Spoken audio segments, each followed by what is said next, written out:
Y'all see me?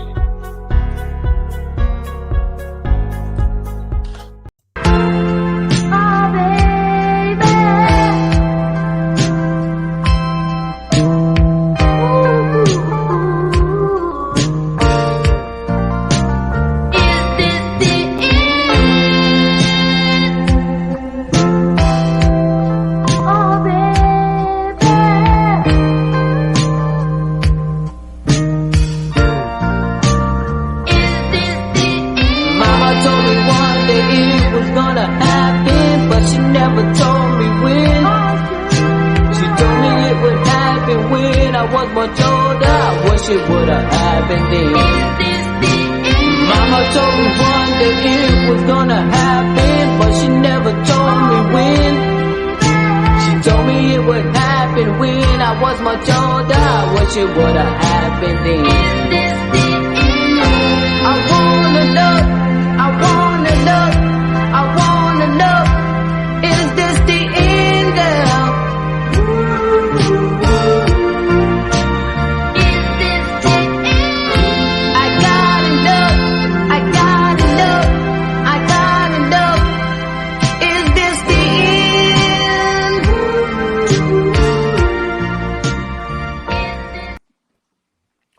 Gentlemen, what's going on? Party people. Is this the end of A&T's reign as the champions of Black college football? Has the dynasty come to a halt? Listen, guys, we had 4 HBCU national championships in 5 years. We had 3 straight years of sending somebody to the NFL, getting drafted. We beat top 5 FCS schools. Didn't have a losing season since 2011. We were on ESPN more than Stephen A. Smith himself. Now, after a 5-6 campaign, a lot of ugly football, a lot of disarray, a lot of rumblings in the A&T fan base. And then we look over and we see our friends to the South, Jackson State, seem to have taken the mantle, and now they're running with it. And people are anointing them as the new kings of HBCU football. So, the thing that Broadway built and Coach Washington kept going for a while, is it over now? Are we at the end of the ride? That's the question tonight we're going to try to ask and find out. But thank you, everybody, for coming. If you're watching this live, I am Samaj Marsh. I'm the founder of BlueDeathValley.com. And, of course, with me, former A&T wide receiver and Greensboro native, Doug Brown. What's going on, Doug? Gentlemen, how we doing? Just finishing off a little bit of city barbecue I had today, man. Yeah.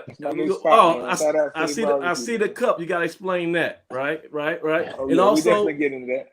Yes, we're getting to that. Got a long show. And of course, the brains of the operation, my right-hand man, the elder statesman in the room, sage veteran, longtime A&T insider, and a beat writer on BlueDeathValley.com for over 2 decades. My man, Craig Turner. What's going on, Craig? Hey, nothing much, man. Happy Thanksgiving to everybody. Right. Hope y'all doing okay and everything. And it's been a long year. I'm kind of ready for some off season and a recharge. So, well, listen, tomorrow's the big day, Turkey Day, Thanksgiving. I know you guys probably got some big plans. So tell me, Craig, you start off. Tell me what does Thanksgiving look like in the Turner household? Gonna be very quiet. Everybody's out of town, and everybody's doing their own thing. Be my wife, myself, and my cat, and we'll sit sit down and have a nice quiet Thanksgiving, and do some FaceTime with my daughter and my grandson, and that'll be pretty much it. It's gonna be a quiet day, and watch a little bit of football, dig out some old Christmas decoration, and that's about it. My wife's already started. She got me in the attic, man, trying to get these trees down. that was the Hobby Lobby thing. I had to get the decorations for the trees and all that crap. Yeah. So finally made out the Hobby Lobby. How about you, Doug? Angela, is she a holiday person? I guess that makes us the three wise men. We are getting an early start on it, man. Usually I'm right after Thanksgiving. She's got me going before Thanksgiving. So she's 3 trees up, looking for another. So hey, you got 3 trees. Man. 3. Yeah. Three so far, man. I think 5 may be the magic number this year, but I'm definitely gonna take tomorrow to take some time to enjoy. She'll let me eat a little bit and rest up before she really puts me to work starting Black Friday. So I'm just like you guys, man. Yeah. Hey, that's a flex. Now that's a humble flex right there. When you got 5 trees to display throughout the house. Yeah, we only had 2, so that's big time, man. That's big. I might have to get it done, man. I might have to ride by Claremont and check that out, see how that looks, man. Because that's gonna be wild. Phillips Avenue, seeing all those trees in the window. That's awesome. That's awesome, man. So and like I say, I'm kind of like you guys. I just stay out the way. So my wife, she's downstairs right now making some things happen, and her mother and her brother are coming over, and so the Cowboys are gonna be on at 4:00. Hopefully we can play better. There you go. There you go. No Cowboys. No, yeah. Better yet. Can't do it. That's nap time. Can't do it. So I hope to have some a little bit of downtime too. This has been a long season, long, hard season. I need a little bit of rest and rehab. But the thing for the show tonight is, since this might be the last show of 2012, officially, kind of putting the 2021. Oh, okay. I'm losing it. Hey, that was the Mayans doomsday year, 2012. That's what I'm thinking. Yeah, that's the Freudian slip. But so our theme for this show is kind of combine all the holidays in one. So we got Thanksgiving. What are we thankful for? As far as A&T football program, what are we thankful for this year? Last week it's kind of doom and gloom. We had the immediate reaction of that disappointing loss, and everybody was kind of just sour and woe is me, sky's falling. But there were some good things that happened in this year. Let's reflect on that. And that's, it might even have to be football wise, as far as the university or the same thing going on around that. What are you thankful for? Then you're going to look at Christmas in a month, and we're going to say, what's on our wish list, right? If we could talk to Santa, what's one thing we could get as far as this program to get it ready for next season? And then also New Year's Eve, what are some resolutions? What's one thing that we want to happen in 2022 to repair what went wrong this season, get back on track? So that's going to be our theme. And guys, if you're watching this, if you're chatting on YouTube, stay tuned. We're going to put a link to join this conversation in a little bit here, and you guys can also give your own suggestions on what you're thankful for, what's on your wish list, and what's your resolution, right?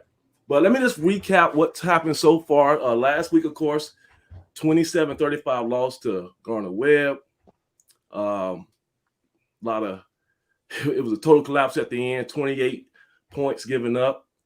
Had some post-game issues that we probably don't want to get into right now, but some discipline stuff just kind of came to head, and that was kind of bad and real ugly. And now we have a whole coaching staff that is feeling a lot of pressure. If you go on our website, bluedeathvalley.com, it's about there's no shortage of threads where they're talking about what has to happen, who has to go, and just who's at fault. So I would sincerely recommend to all coaches and probably players to stay off our website for a few weeks until we kind of come back down, because it's really rough over there. So we ended the season, we were 5-6, but somehow that was good enough for third place in the Big South still. I looked at the standings. I thought we had dropped to 5 or 6, and we still third. So we finished our first year in the Big South at third place, which we were actually predicted to do. I'm sure, we hope to have more wins, but we actually met our preseason prediction. But because of our record, I think it affected some of the Big South player team selections, because we didn't have any first team Big South players at all. Doug, Jacob Roberts was second team. Our linebacker Jacob Roberts was second team. I think was Dak second team? Dak was second team center. And then we had one gentleman who was on, I think, our John Davis was long snapper was off. Academic. Yeah, but that was the first time since 2011. Shout out John Davis. That was let's not just glance over there. That's a big deal, man. Yeah, shout out to John Davis. We definitely want to remember that those guys are student athletes first, man. So shout out John Davis. And that's a definite bright spot. But didn't have any first team Big South selections. That was the first time we didn't have a first team conference player since 2011, which subsequently was the last time we had a losing season. So I think that goes hand in hand. The top teams usually dominate the first team selections. So we saw that happen, and then I think in the middle of this week, I think like Tuesday, we got wind that the transfer portal was opening up, but not in the way that we were expecting it. It was we had departure, and our big time punter Mike Rivers, he announced to the world that he was using his final year of eligibility to take his talent somewhere else, and that was a big blow. But we had heard about that last week. I kind of hinted about it. If you watched the show last Saturday, that I was expecting for him to depart the program. And then also our backup kicker, what's the gentleman's name? Davis Rogers, Craig? Yeah, Davis Rogers. He evidently, because I know he came out for senior day, he evidently had another year of eligibility left, and I guess he don't want to be behind Money Brown no more. He kind of read the writing on the wall, and I don't blame him. And like I say, he kicked the extra point. He kicked the extra point against Garner Webb in the season finale, and he had a nice little kickoff. So he has a pretty good leg, and I think he'll go somewhere. I'm not sure if he has to go down level to maybe Division II or whatever, but I think he can kick it. He's a Division I kicker, so he might not. The transfer portal is so iffy, but hopefully he'll find somewhere to use his talents, because he's been kind of the next man up for 4 years, and at some point you want to play. And then besides that, we got recruiting news. Craig, any updates on recruiting circuit? Other than the two kids from Cottsmill High School, we're close on several other kids, and I suspect we'll probably be seeing something develop between now and the early date in mid to late December, which is the 15th. I think we'll probably see about 3 or 4 more kids commit. But we're out there recruiting. We're in the hunt. We're in the hunt for some good athletes. So we'll see how it turns out. Definitely. Okay, so let's start off, guys. It's Thanksgiving tomorrow. It's been a long season, but it wasn't all bad. It was not all bad, even though the end result was not what we liked. So, Craig, start off.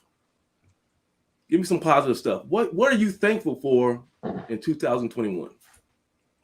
Well, I'm thankful for the kicking game, because even with Rivers leaving, transferring out, we still have a couple kids in our camp that that will provide us with adequate punting. I do believe we're recruiting a couple of kids too, a couple of punters. A couple of them were on campus this past week, and so we're going to be in good shape. Andrew, as long as Chris Brown is still kicking, we're in good shape. And Elliott too, right? We got the Elliott. Elliott Cadence. Yeah. Both of those kids. Cadence is a pretty good punter too. So we'll be okay in the kicking game. That's one thing I was thankful for. I'm thankful for the freshmen that showed up this year. I saw a lot of good athletes that came in this freshman class. We've redshirted a bunch. Most of that class has been was redshirted after about game 3 or game 4. They were forced into early action because of all the injuries we had in those first 2 or 3 weeks of the season. But they managed to keep the red shirts on 99% of them. I think only maybe 1 or 2 kids who played the entire season as true freshmen. But Henry Daniels looks real good. Oh man, that's 99, right? That's all I know about his number. So 99. Yeah, he's an exceptional kid, and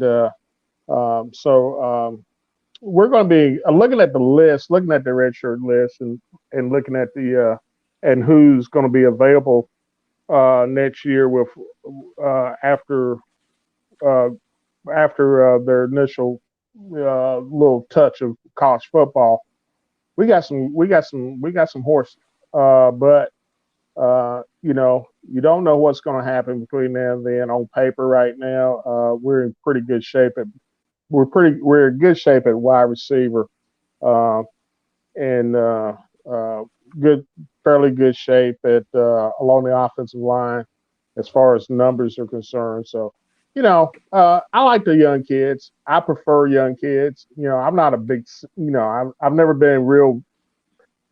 I don't believe in the seniority system. Never have, but that's just me. That's just my. Rip the heart out, Craig. Rip the seniors' heart out, huh? No, I'm not ripping the seniors' heart out, but I believe in giving young guys a shot early on. I'm with you. So we can see what they can do, so they can get acclimated.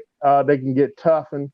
I hate to see a kid, sit on the bench for 2 or 3 years, and then, then we expect him to come in and then play like a 3-year starter. That's not, kids gonna play. You're gonna play. And if you can, a young man's game, right? It is a young man's game. It is a young man's game. Let me ask you this though, Craig. Did you feel that way prior to this season? Because this year, yes, I always have. We had so many upperclassmen. Yeah, I've always believed in the youth movement. You go out there and you get, you put together a stellar recruiting class. What the hell are you gonna set on them for? Especially if you're not getting the performance on the field from your vets for whatever reason. Why not give these young kids an opportunity? Yeah, they're gonna make mistakes, and right. Yeah, they're gonna do some stuff that's that's gonna hurt you every now and then. But you'll never get better unless you get out on the field and play on a regular. I mean, you can't be so afraid that somebody's going to make an error. Right. It's going to be so egregious that you can't recover. I think you got to play young kids. What's the point of recruiting if you're not going to play them? And I think we're in a new normal with this whole transfer portal. Mm-hmm. That guys are not as patient. Like if you come in with a lot of acclaim and you are 3-star, whatever, and you expect to come in there and win a job and get on the field, guys want to see some action, and they feel like they can take their talent somewhere else if this is not the spot for them. So I think you got to find ways to make these kids happy, and I want to say it's almost like that could have been a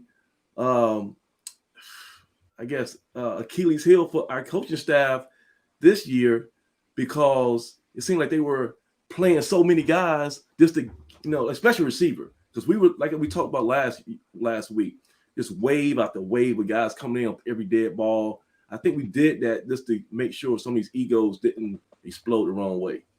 But I can dig it, man. Yeah, well, you got, I was looking at the transfer portal numbers just a few minutes ago before we went on the air, and there's 189 kids have entered the portal since Saturday.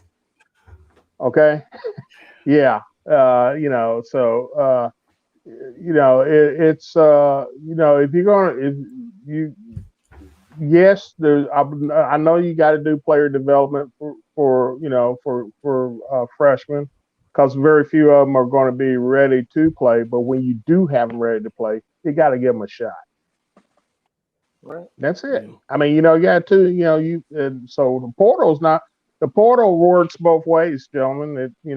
It can either kill you or hurt you or leave you pretty much where you are. It depends on how you use it. Got you. It's a new reality. Well, let me tell you what I'm thankful for. Couple things. Number one, I'm thankful for the fact that pretty much all of our guys, made it through without any super serious injuries. I know we had a fractured sternum from Kine Howard, but he's expected to recover. And then, of course, your guy, Doug, DJ Crossan, he had that nasty injury in week 1. And that was kind of the basically that was the sign of what was to come this season, in a nutshell. 3 plays in, and our best cornerback is out, but he's been, I guess, the concussion protocol, and he was having some issues, but he looks like he is getting better. And didn't Doug, you say he's working out now? He seems to be upright and doing okay, and seems to be symptom free. So that's good, and that's a blessing. Right. And so I'm happy for that we didn't have anything crazy happen. Everybody can still play football next year. And second thing I'm happy about is that we had fight. I don't think our guys quit. It was frustrating. No one was happy with the results. But every time I went out to the stadium, I stood on sidelines for almost every home game. And I could just observe. And on that sideline, no one had thrown in the white towel. Even when we were down 15 points last week in the fourth quarter, 4 minutes left against Gardner-Webb, we hit that 99-yard kick return. And then, we got the ball back with a chance to tie the game, and maybe go in overtime. So we kept on fighting. We didn't quit at any point this season. Shout out to Amir McNeil. Amir McNeil tore his hamstring, missed the last 3 games a year. And against Gardner-Webb, I saw him on the sideline in street clothes, and he was as vocal as any player or coach on that team. He was out there giving instructions, reminding the guys what their assignment was. I mean, he was the de facto DB coach, next to Thomas Howard, because both of them were just relaying information, and he was into it. That showed me he hasn't checked out. He still wants to be a part of A&T football, and next year I think he's going to come back bigger and better. And lastly, the thing I'm super excited about, thankful for, is family, man, and not just my family. You guys are my family now, but also the BDF, the Blue Death family, because like it or not, man, as crazy as these idiots are on that website, we interact with them more than we do sometimes our own family members and co-workers. I mean, Saab man, old school Aggie 77, the list goes on. Even A&T, what's that, Aggie Blackie, the guy I want to beat up, that dude. He's like an extended family, man, because we see these guys all the time, and we all have common interests. So I really appreciate everybody who's been rocking with the site, and all this year you guys been coming on the forum and getting into discussions and all that kind of stuff is great. And last week we talked to 90 Aggie, one of the original OGs of the BDF, and she talked a little bit about the history, and she reminded me of one of our early founders, Fifth Quarter Christy. And actually tonight we have Christy here, and she's going to be a special guest. Let me bring Christy to the podcast. Fifth Quarter, what's going on? There she is. Can you hear us? How y'all doing? Doing great. Doing good. What's up, BDF? BDF for life. Hey, so Christy, how you doing? How's everything been going? Well, it's been kind of mixed. So, my father passed in August, and that was a big deal. And I'm in Virginia now, visiting with mom. We're gonna have Thanksgiving. It's gonna be sad, but you Yeah, gotta make it do what it do, I guess. definitely. We definitely love your dad so much, and he was such an inspiration to everybody around A&T, especially the band community. It's super lost, but I know you guys are strong. You guys are gonna get through this. It was great seeing you and your mom at the game Saturday. You won a chicken box. You won, what was it, 3-piece or 4-piece? What did they give you? Yes. Well, which one? Well, it's supposed to be a prize pack. So I won the Mrs. Winners contest where you had to like tweet a picture and put like hashtag, I think Aggie Winners or something like that. And then they pulled your name out of a hat and I ended up winning a winner's prize pack. So they're going to mail it to me. They say it's in the mail. So we'll see. so they're going to make some damn chicken? Like they going to UPS? I mean, I guess it's like a prize pack with like coupons or all right, like a shirt or something. I don't know. I thought there's gonna be a greasy box coming from UPS. That's gonna be some. Let me know if I can go by and check on that. Yeah. Church's chicken. Yeah. Well, I just like Miss to win. Winners. So is it Miss Winners? It's all good. It's Miss Winners, right? Mm-hmm. Miss Winners. Okay, Miss Winners. Yeah. All right. So Christy, let's go back. We started with 90 last week. But we got to take this trip down memory lane for all the young bucks who don't know what time it is. Okay, so and this is why I'm so thankful for Christy. That's why I had to get her on here, because I got to give her flowers right now. There would not be a Blue Death Valley. There would not be an Inside the Valley. There would not be anything, that Reaper logo you see in that corner. There would not be anything like that without this young lady right here. Dr. Christy Walker, excuse me. Dr. Christy Walker. I keep forgetting to say doctor. So, yes. Thank you. So before Blue Death Valley, Christy had her own website. It was called The Fifth Quarter, and it was the premier forum for marching band fanatics. And everybody from the SWAC, CIAA, MEAC, everyone would come on that site, and it was crazy. You talk about drama. You ain't seen drama until you seen like Band Geeks. No, I'm joking. But you see, you see. No. But first of all, we're not gonna start off like this. First of all, it's band heads and not band geeks. Don't care about your podcast, Thriller. No. But the band heads, y'all, and like that's the thing that trips me out, Christy. I'll watch a band show. I'll be like, this is the greatest thing ever. And y'all be like, oh, that sucked. The lines were out of formation and the tuba was a little bit off beat. I was like, I don't understand. So tell me about this site, Fifth Quarter, and this tell me how'd you even think about starting it? What was the whole genesis of that? Okay, so honestly, it kind of started because of a fight, believe it or not. So in 1998, the bands of Southern University and Prairie View A&M got in a fight. And you know how it is when our schools, when it's something bad that happens with our school, it blows up everywhere. So there were, they were on CNN, all the national news outlets, the whole 9 yards, this fight and everything. And seeing all that coverage just made me think, like, first of all, they didn't understand. See, I didn't condone it, but I understood why they would fight. Like, I can understand how tense it gets between the bands. And so I was just thinking to myself, well, there's got to be somebody out there in Cyberland that understands our culture of HBCU bands. And, there were people like different commentators making fun of it, thinking it was no big deal. But there, we are a big subculture. And so I created a site on my own to have people like-minded to come and talk about bands. And so that started to get a little bit of a following. And then in the fall of 1998, I came across, I met a guy who was thinking about creating another site.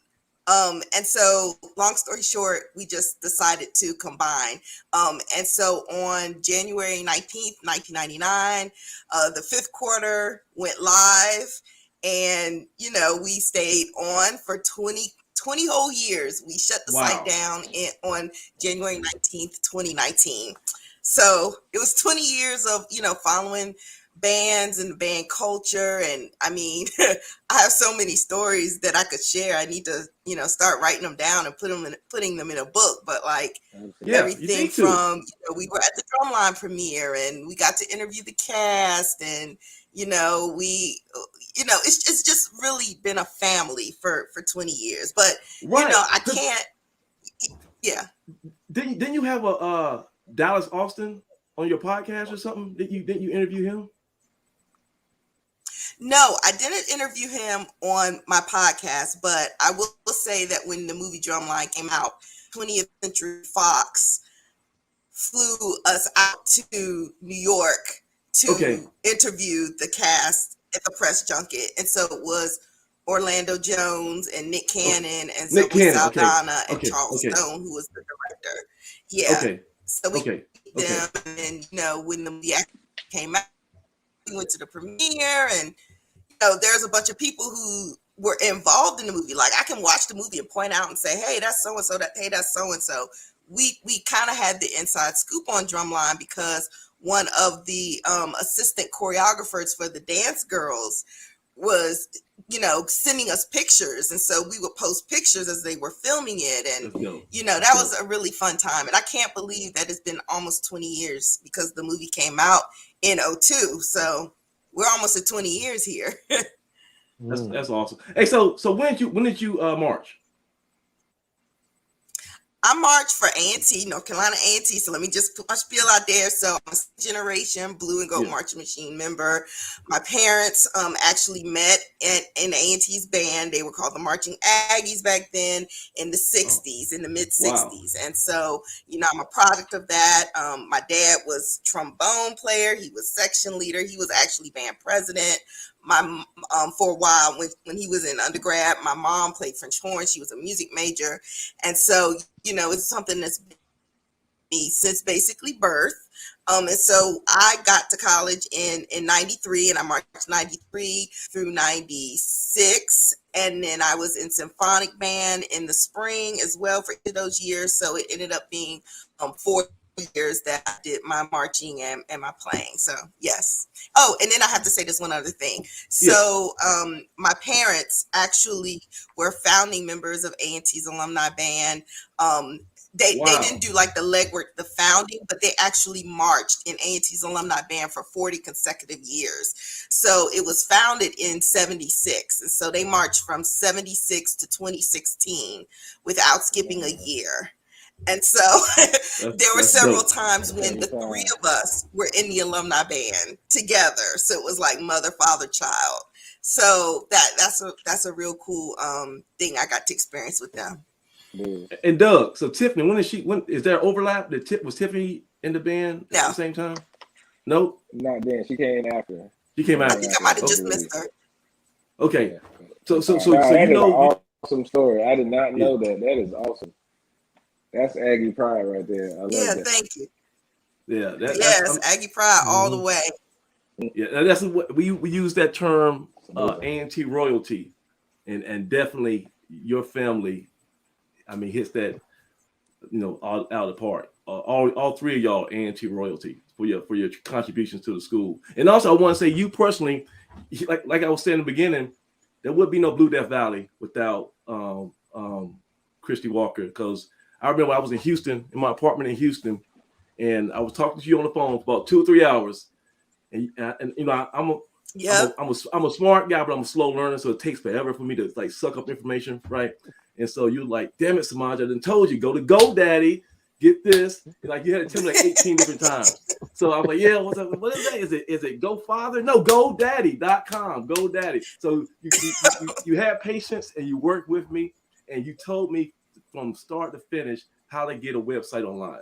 And you were so patient, and he showed me, just gave me all your trials and tribulations with your own sites, things to watch out for, how to moderate the forums, because you said people start going wild. You got to make sure you don't get too many old school Aggies and get everything crazy. You got to watch out for people. But you helped me out so much, and you were with us at MEAC Fans, in the private forum of MEAC Fans, and you kind of saw the genesis of the BDF, and you still have the T-shirt. Is that still in your closet anywhere? Absolutely. You know what? I'm so ridiculous. I should have wore that. I actually brought it with me from North Carolina. Yes, my mom still wears hers. I still wear mine. And BDF, I have the short sleeve and a long sleeve, so I can switch it up. I can switch it up on them. But yes, awesome. BDF for life. Yeah, I don't know where some BDF in the chat. What's up, 90 Aggie? I see you, girl. I see you. Okay. Listen, I don't know who was that vendor, but that shirt is 20 years old, and I can wear it right now. I can wash it all week and wear it right now. It looks like new. That's like the best shirt I've ever had. It was great quality. Yeah, it is a quality shirt, and I remember you were selling them, and you and Dooms were was it Dooms? We were selling them in Vegas when we were to Vegas. Yeah. Isn't that where you met your wife? She's right down there. Isn't that where you met her? Yes, she's cooking some pies right now. I met her in Vegas. This dude in the bottom right-hand corner, he was Cupid. Because like I tell everybody, they were getting worked. I'm talking about every time you tell the story. Wait a minute. You mean Doug introduced you Samaj to your wife? He indirectly, because basically what happened was every time Southern would score, I would just look for something to do, and I saw my wife. So I would turn because of Doug and his teammates. I would turn away from the field and look into the stands, and that's when I saw my wife in front of me. And I say, "Hey, this is some way to kill time." I mean, it's not gonna be any good football right now. So I watched. I take credit. I do take credit. Yes, I met my wife at his football game in Vegas. But I remember you was out there at the hotel. What is it? Stardust? What was it? I forget what the name of the hotel. It was the Stardust, I think. Yeah. And that was so fun. And we had the whole A&T nation out there. We need to go back to Vegas. Actually, we got to figure out a way to have another. Yeah, that was good times. Yeah. And Craig, my boy Aggie one. I miss your ribs. Oh yeah. Y'all don't know. Still doing them, Christy. Still doing them. That's. And so, Christy, before you go, so tell us. So you got your doctorate in what? Was it education? Yes. So my master's and my doctorate is in higher education administration. So I'm a director of career services at a community college.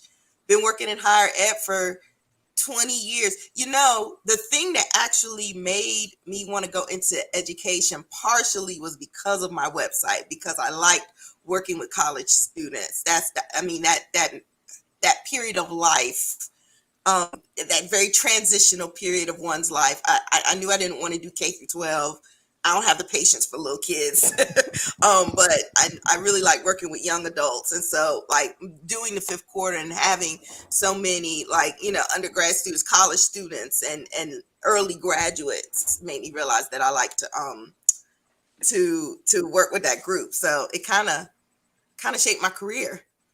That's awesome. I just put a comment up from Dooms. He said he wanted me to remind everybody that he was my wingman also. I had two wingmen. Doug was my wingman on the field, and Dooms was my wingman in the stands, because he was literally doing, what was you doing? He was doing the butterfly, and my wife's like, this guy is a fool, right? And so my future wife, and so he was distracting everybody. Doug was distracting everybody, and I was able to zero in on the prize. So thanks for all my guy helpers out there. So Christy, are you in Chapel Hill now? You still in Chapel Hill? No, I worked at UNC for almost 10 years, but now I'm at a community college. So because I got a promotion, so gotta go where the promotion is. You gotta make that money. I hear you. Yeah. So but once again, thank you so much for everything you've done for our site. For me personally, I mean, you've been a great friend for 20 years. Mm-hmm. Jeez Louise. That's been a long time. It seems like yesterday. It seems like yesterday we were talking about Mr. Faines and Hassan and all those guys, EPMD and all those guys on the MEAC Fans. Man, I still keep in touch with some of those guys. I still do. They're funny. I definitely keep in touch with Hassan. We cut up. Oh, okay. I need to talk to him because he was a nut. The sign was crazy. Yeah, still is. He still is. Yeah, he loves some Bethune-Cookman. Yeah. All right. Well, Christy, so y'all doing a small little dinner tomorrow? Little Thanksgiving deal? Yeah, it's gonna be small. My mom insists on like cooking all the things. I'm trying to get her to scale it down, but you know, she was like, "Well, your dad would have wanted a big dinner," and I'm just gonna let her do what she does, and just so yeah. Okay, definitely. All right. So this is fifth quarter, Christy. Doctor of Fifth Quarter Christy, and this band royalty, the founder of the legendary Fifth Quarter website, and that was the precursor to Blue Death Valley. Thank you so much, Christy. Kiss your mom for me. I'll see you guys probably. Are you gonna be at any basketball games this year? You come to basketball games? Probably okay. So. So my mom likes to come and visit. And we'll go to like some games and stuff. You know, she likes to change the scenery, and she'll come drive down and visit me. So yeah. All right. So all the chat people, reach out to Christy, and she's on Twitter and stuff. And we got, like I say, before I let you go, you got to make sure you get with somebody and write that book, because there's too much history that you got locked up in your mind that we got to have, because you seen it all. I mean, 20 years of being on the forefront of the band community. This is before Facebook. Before Instagram, before everybody YouTube. Everybody had to come through you to talk about bands. So I know you got a lot of juicy stuff. But thank you so much for coming out tonight. Well, thank y'all for having me. Y'all have a happy holiday. All right. Take care. Bye. Bye-bye. All right, gents. So that was Christy Walker. Gotta love. Yeah, it's been a while. Fifth quarter, Chris. And so let's get back to our topic, though. So we're thankful. That's what I'm thankful for. All the people that helped me out. And Doug, you're thankful for a lot of stuff this year, right? I am thankful for a lot, man. When it comes to Aggie football, man, I'll tell you what. I am thankful for a solid administration. Guys, there have been so many years when December rolled around and we just weren't on solid foundation. We didn't have solid footing at the administrative level. And having good leadership, man, makes all the difference in the world. I can't count how many times we didn't have AD in place or didn't have an athletic director or chancellor or head coach. And those things affect recruiting for the next year and years to come. You know, that's not something you just recover from in the next month. So thankful to have good leadership. Definitely thankful for our coaching staff, each and every one of them, man. Those guys put in an outstanding effort year round. I think guys forget just how hard those guys work, man. Don't want to take that for granted. So I'm thankful for what we have, man. Let's not forget where we came from. We had some low years, some low years. Yeah. And we've been able to enjoy a lot of winning around here lately. So those guys, you know, I don't want those guys to forget that we're still champions, regardless of what our record was this year, man. I'm thankful for the work they put in and the work they're going to put in going forward.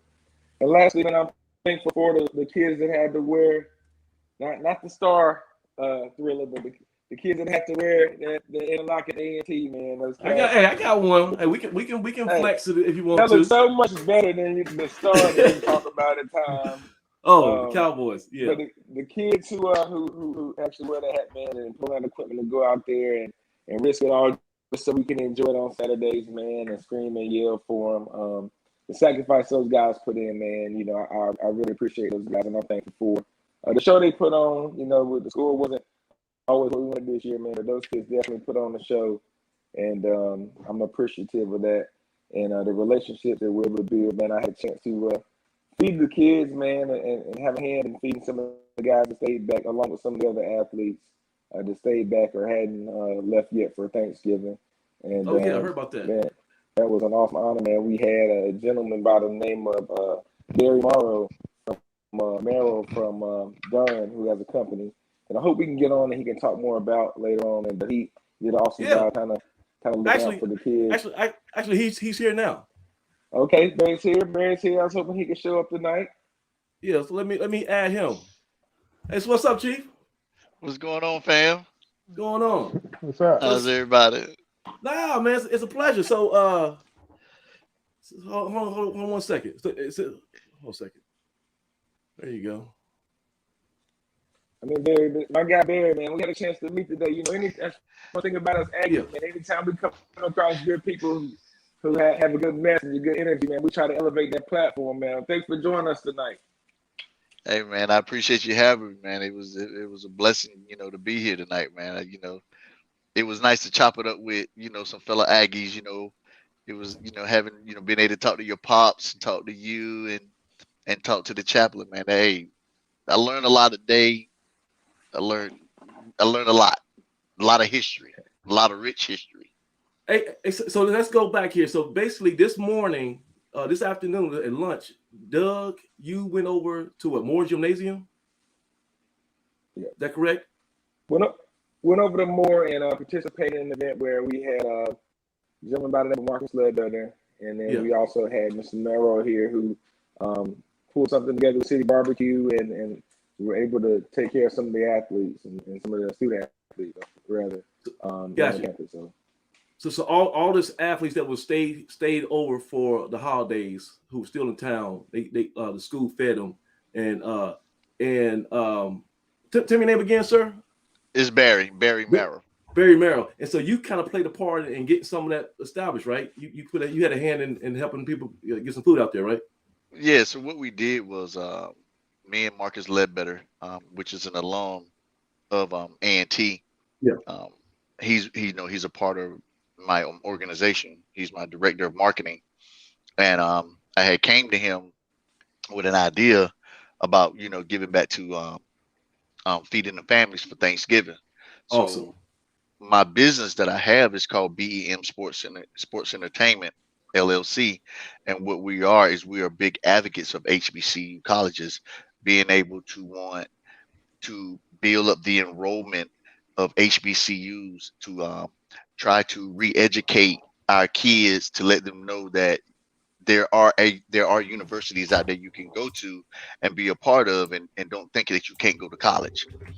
Trying to rebuild the foundation to help build the foundation or resurface the foundation of HBCU colleges. So one of the things that we wanted to do, we wanted to feed, and Marcus was like, hey, why don't let's look at a university. I said, well, let's look at your university. And then Marcus made some calls, and then next thing you know, we got a hit back from City Barbecue, and City Barbecue is looking to get into the community. So BEM and City Barbecue partner up, and they just took off from there. And it was amazing. It was really, really great. And listen, I'm sure a lot of those athletes enjoyed your food that you provided a lot more than would have got the calf. Man, that's what they were really talking about a lot. They was like, man, we would have been eating at cookout. We've been having cookout trays, and we've been at McDonald's for the next 3 to 4 days. And they was like, we got food, real food.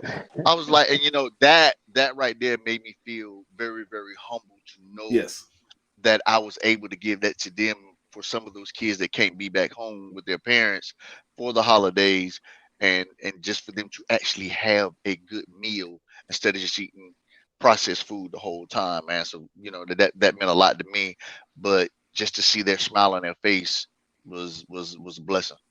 Awesome. So BEM Sports Entertainment. Tell me a little bit about this company and what you guys do. Well, basically, BEM Sports Entertainment is something that I started about 7 years ago. I've been trying to get it off the ground. Okay. Basically, where it started is that me myself, I never went to a HBCU, never. But I worked at a HBCU. Okay. I worked at North Carolina Central for 7 years, and then I was down at Winston-Salem State for 5 years. And in both job ventures, I saw how North Carolina Central was transitioning from D2 to D1, and with my position, sitting in and listening on the boards and money and things and the trials and the tribulations and what they got to go through and what this is and how we got to cut this here and budget here and we got to get rid of this here. And I started to see it. I'm like, okay, how is it that the ACC, the SEC, how are they surviving and we can't survive? How? That's a good question. Good question. That's a good question. That's the $1 million question, man. So, and then that's when I was like, okay, you know, we need to start building up, because I know one of the things that a lot of um, directors harp on is student fees. That helps out the athletic program with the student fees and everything. So one thing that I noticed that a lot of is that a lot of kids were not into the HBCUs, or they didn't know about the HBCUs, or they didn't know if they can go to the HBCUs, or I don't have the GPA, or I don't have the criteria, or they don't have the majors, or if you're a student athlete, and which Mr. Brown would know is, I can't go to the NFL. I can't go to the NBA. I can't go to the major leagues if I go to a HBCU. Mm. So, that was where I started at, just to hear, how a lot of the student athletes and just kids were talking in general. And I just wanted to get in to try to help give it a level playing field of, re-educating kids and building up the enrollment, trying to get more kids to go to HBCUs, and seeing what HBCUs have to offer, and just build that program from right there. So that's like our slogan is where education fuels athletics. That's our slogan, because we want to be educated. You can't, you just can't put knowledge, like they told us, if you play sports, knowledge creates speed. The more knowledge you have, the quicker you can get to that place or that point of attack. Well, it's the same thing in life. If you have education, education is going to take you further than the athletic is, because once that is over with, you still got to live. There's a reality part that you got to come back to. Yes, sir. And that's where we want to try to, BEM wants to bring back the point of, okay, here is life and here's reality. Which one are you going to deal with? Because honestly, we got to bring you back to reality, because the life part ain't going to never change. That's still going to be there. But the reality part is, this is what it is. This is how it is. Here is your foundation. What can you do with it? Where's the blueprint? How do you read the blueprint? That's awesome. How do you process the blueprint? That's it. That's what we want. That's the big thing with BEM Sports. We want to make sure we educate them and get them to the point where they can survive after the sports. And so this is you're like targeting like high school, right? You like at the high, you going to high school students mostly. That's where our workshops and everything, we want to me and Mr. Brown was talking and talking to his dad, and I even asked Mr. Brown this thing, and he was like, man, you telling me about my high school, you telling me about my life. So I was telling Mr. Brown, I was like, where it really starts at, as far as in our culture, where it really starts at, it starts at the 9th grade. It starts when you're in the 9th grade. That's when your life begins. That's when you're really trying to find yourself. It's just like, when you look at it, you got 4 years in college, you got 4 years in high school, you got 4 years to get yourself together from high school to get those 4 years in college. Because after college, that's life. His own in. The meter's running in. Exactly. Exactly. So one thing that we want to do is we want to go ahead. Go ahead. Go ahead, please. Okay, Ed. Now I was going to say, Mr. Morrow, he's talking those life lessons. This is a football show. He did not play football at A&T, and of course, he said he didn't go to NCCU, but he did learn those life lessons from a lot of those same life lessons from the same gentleman that taught me life lessons. So he's got to at least shout out the person who we found out we were connected by, and that's kind of where 7 degrees separation. His NCCU WSSU connection came from. Well, he's like a father to me. He's like, man, he was there for me, and he was the one that actually gave me my first job at a HBCU. So definitely, we got to give a big shout out to Bill Hayes, the man, the legend. There you go. The big dog. It comes full circle. It comes full circle, man. Exactly. Yeah. It does. It was crazy. It was kind of crazy when me and Mr. Brown was talking, and he was like, "Yeah, Coach Hayes." I was like, "Yeah, man. He like my father, man. You know, he the one that brought me to Central when he was there, and when he went down to Winston, he brought me down to Winston.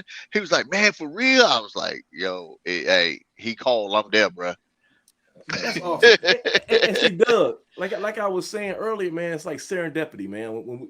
Since we've been doing this show, and we've been highlighting, and because you're talking about guys who transitioned after their football career, we had a couple of guests on our podcast this season: Malik Wilson, Drew Comments, guys who have excelled after football, and they're doing big things, and it just shows you that we've been touching on that, and then we run into you Doug runs into you at a chance encounter A&T, so you can tell that all this stuff is coming together, man. I think this movement that both of us seem to be on is going to be intertwined.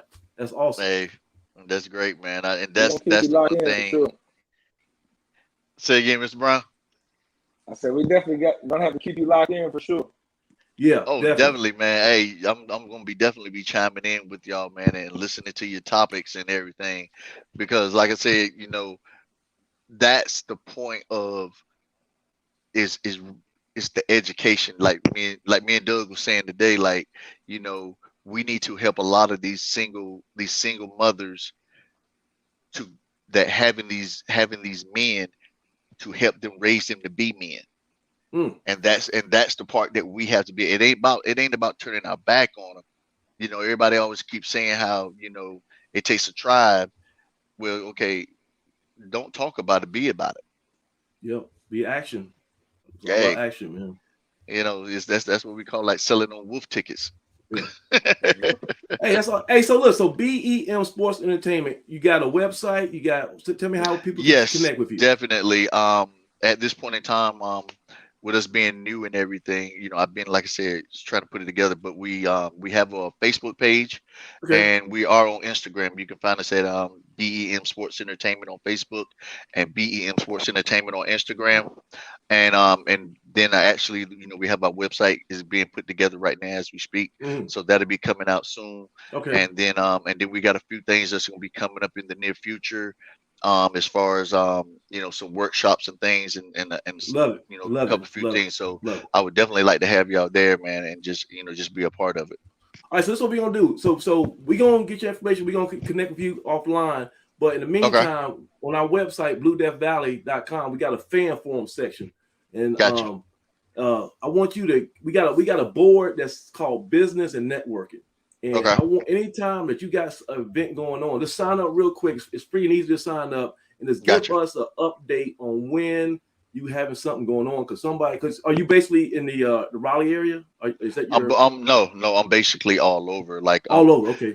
We're linking up because what we want to do is we don't want to just consume ourselves to one area. We want to be able to consume ourselves and spread ourselves out.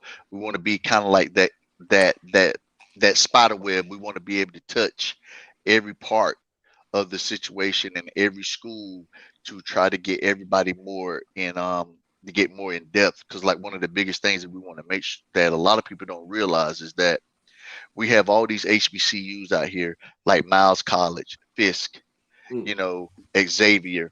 A lot of people don't know nothing about these schools. We need to take these schools from the bottom of the barrel and bring them up top so people can start learning about these schools, because a lot of people don't know about these schools and they don't even know if they even have the opportunity to get into the school because they don't know nothing about the school. It's perfect, man. Perfect. And so you're going to be that gap. You're going to bridge that gap and be a resource bridge, information bridge. Exactly. That's what I want to be. I want to be that resource bridge, just like one of the things I was telling Mr. Brown, that nobody never gives the high school kids when it's free application day for universities. Nobody never gives that out. Nobody never knows that. Those are tools. Those are resources that we need. Exactly. Exactly. Awesome. You know, like some of these underprivileged mothers, you know, as far as they're just doing what they got to do just to keep the lights on and food on the table. But their kid wants to go to college or don't think they can go to college because, well, mom ain't got the application fee money or they don't have that. We want to be able to provide that time when it comes through that they can utilize that.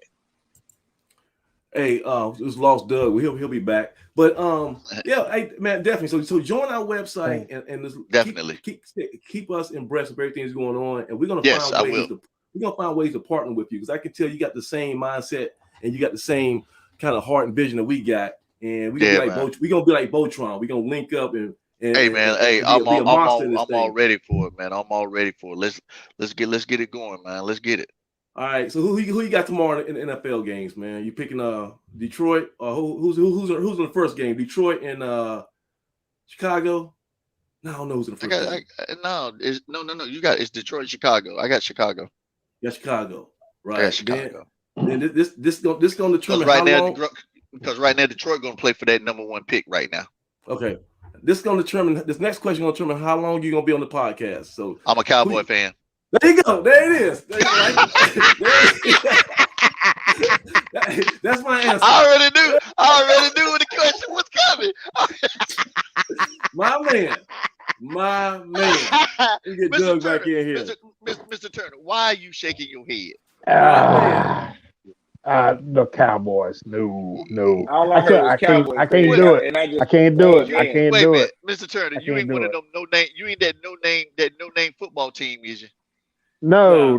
I'm just a ABD. Anybody but Dallas. I just can't deal with Dallas. Anybody but Dallas.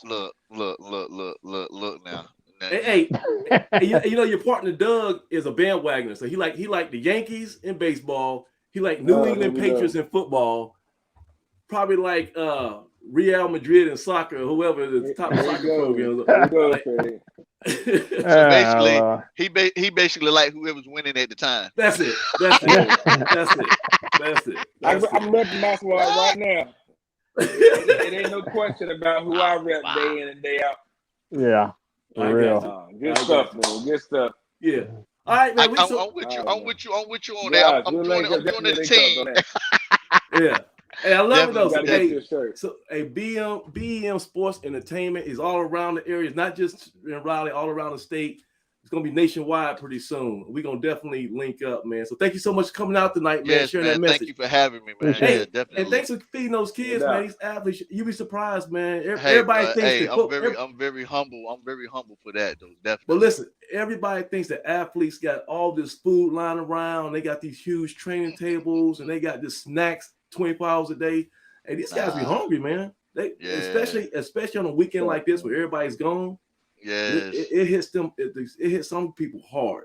And for that little small gesture that you made, it's made a huge impact. I promise you. I'm hoping that it did, man. And just like I said, that's the humble of me knowing where these kids, all they giving and they're sacrificing to be a student athlete. And then what they're sacrificing for the university and everything, that meant a lot to me to give back to them, just to let them know that, hey, man, we here for you. We're here for you. Yeah. All right, man. So we're gonna let you go, boss man. Hey, but you ain't gonna be a stranger. I'm gonna run you down. No, if I don't see you in a while, I'm gonna hit you up. Like, what, bro? You supposed to come? Nah, I got you. I'm gonna keep up with you. I'm gonna head to the website. I'm gonna get everything put in right then. Blue Death Valley, man. So appreciate it so much, man. It's been a pleasure. Thank you. All right, appreciate y'all. Y'all have a good night. Thank you. All right, that was awesome, man. Awesome guest, and that was all Doug. So Doug finally used some of those salesman skills and negotiate. It brought something to the table. That's awesome, man. That's a cool guy. I like him. I can tell right now. Yeah, I can tell he's gonna be. He's connected to Bill Hayes, man, and we got to talking about that, man, and that's how it all started. So we appreciate everybody's effort. Anybody that's for our kids, man, that I'm for them. So, all right.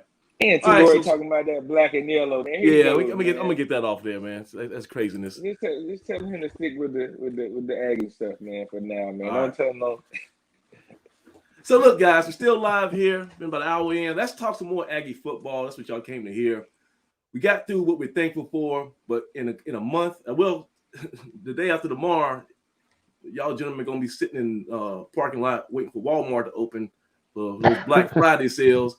Craig, I done seen video of you, Craig. I seen a YouTube video of you in 99 Black Friday. You had like clothesline some dude for a 30-inch TV. You didn't see me. I was like, Craig, it ain't worth it, man. It's not worth it. No, 30-inch TV, man. It ain't worth it. No, as long as Amazon is delivering to the door, I don't fight that mess. No. So we got Christmas coming up, guys. So in that vein, in that Christmas spirit, what was on your wish list for A&T football? What if you could tell Santa to bring you something special in regards to the A&T football program?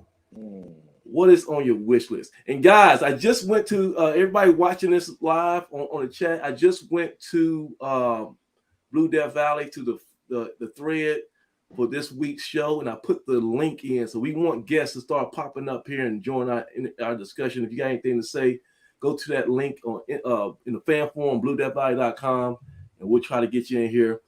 But so Craig, you start off, man. Yeah. Give me your Christmas wish list. If you can have one thing from Santa. One thing for A&T football. Yeah. Going forward, discipline. I want to Okay. see some discipline. I want to see some discipline on this football team, in this football program, because right now I see people doing stuff on the field that just detrimental, not only to themselves but to the team and to the program in general.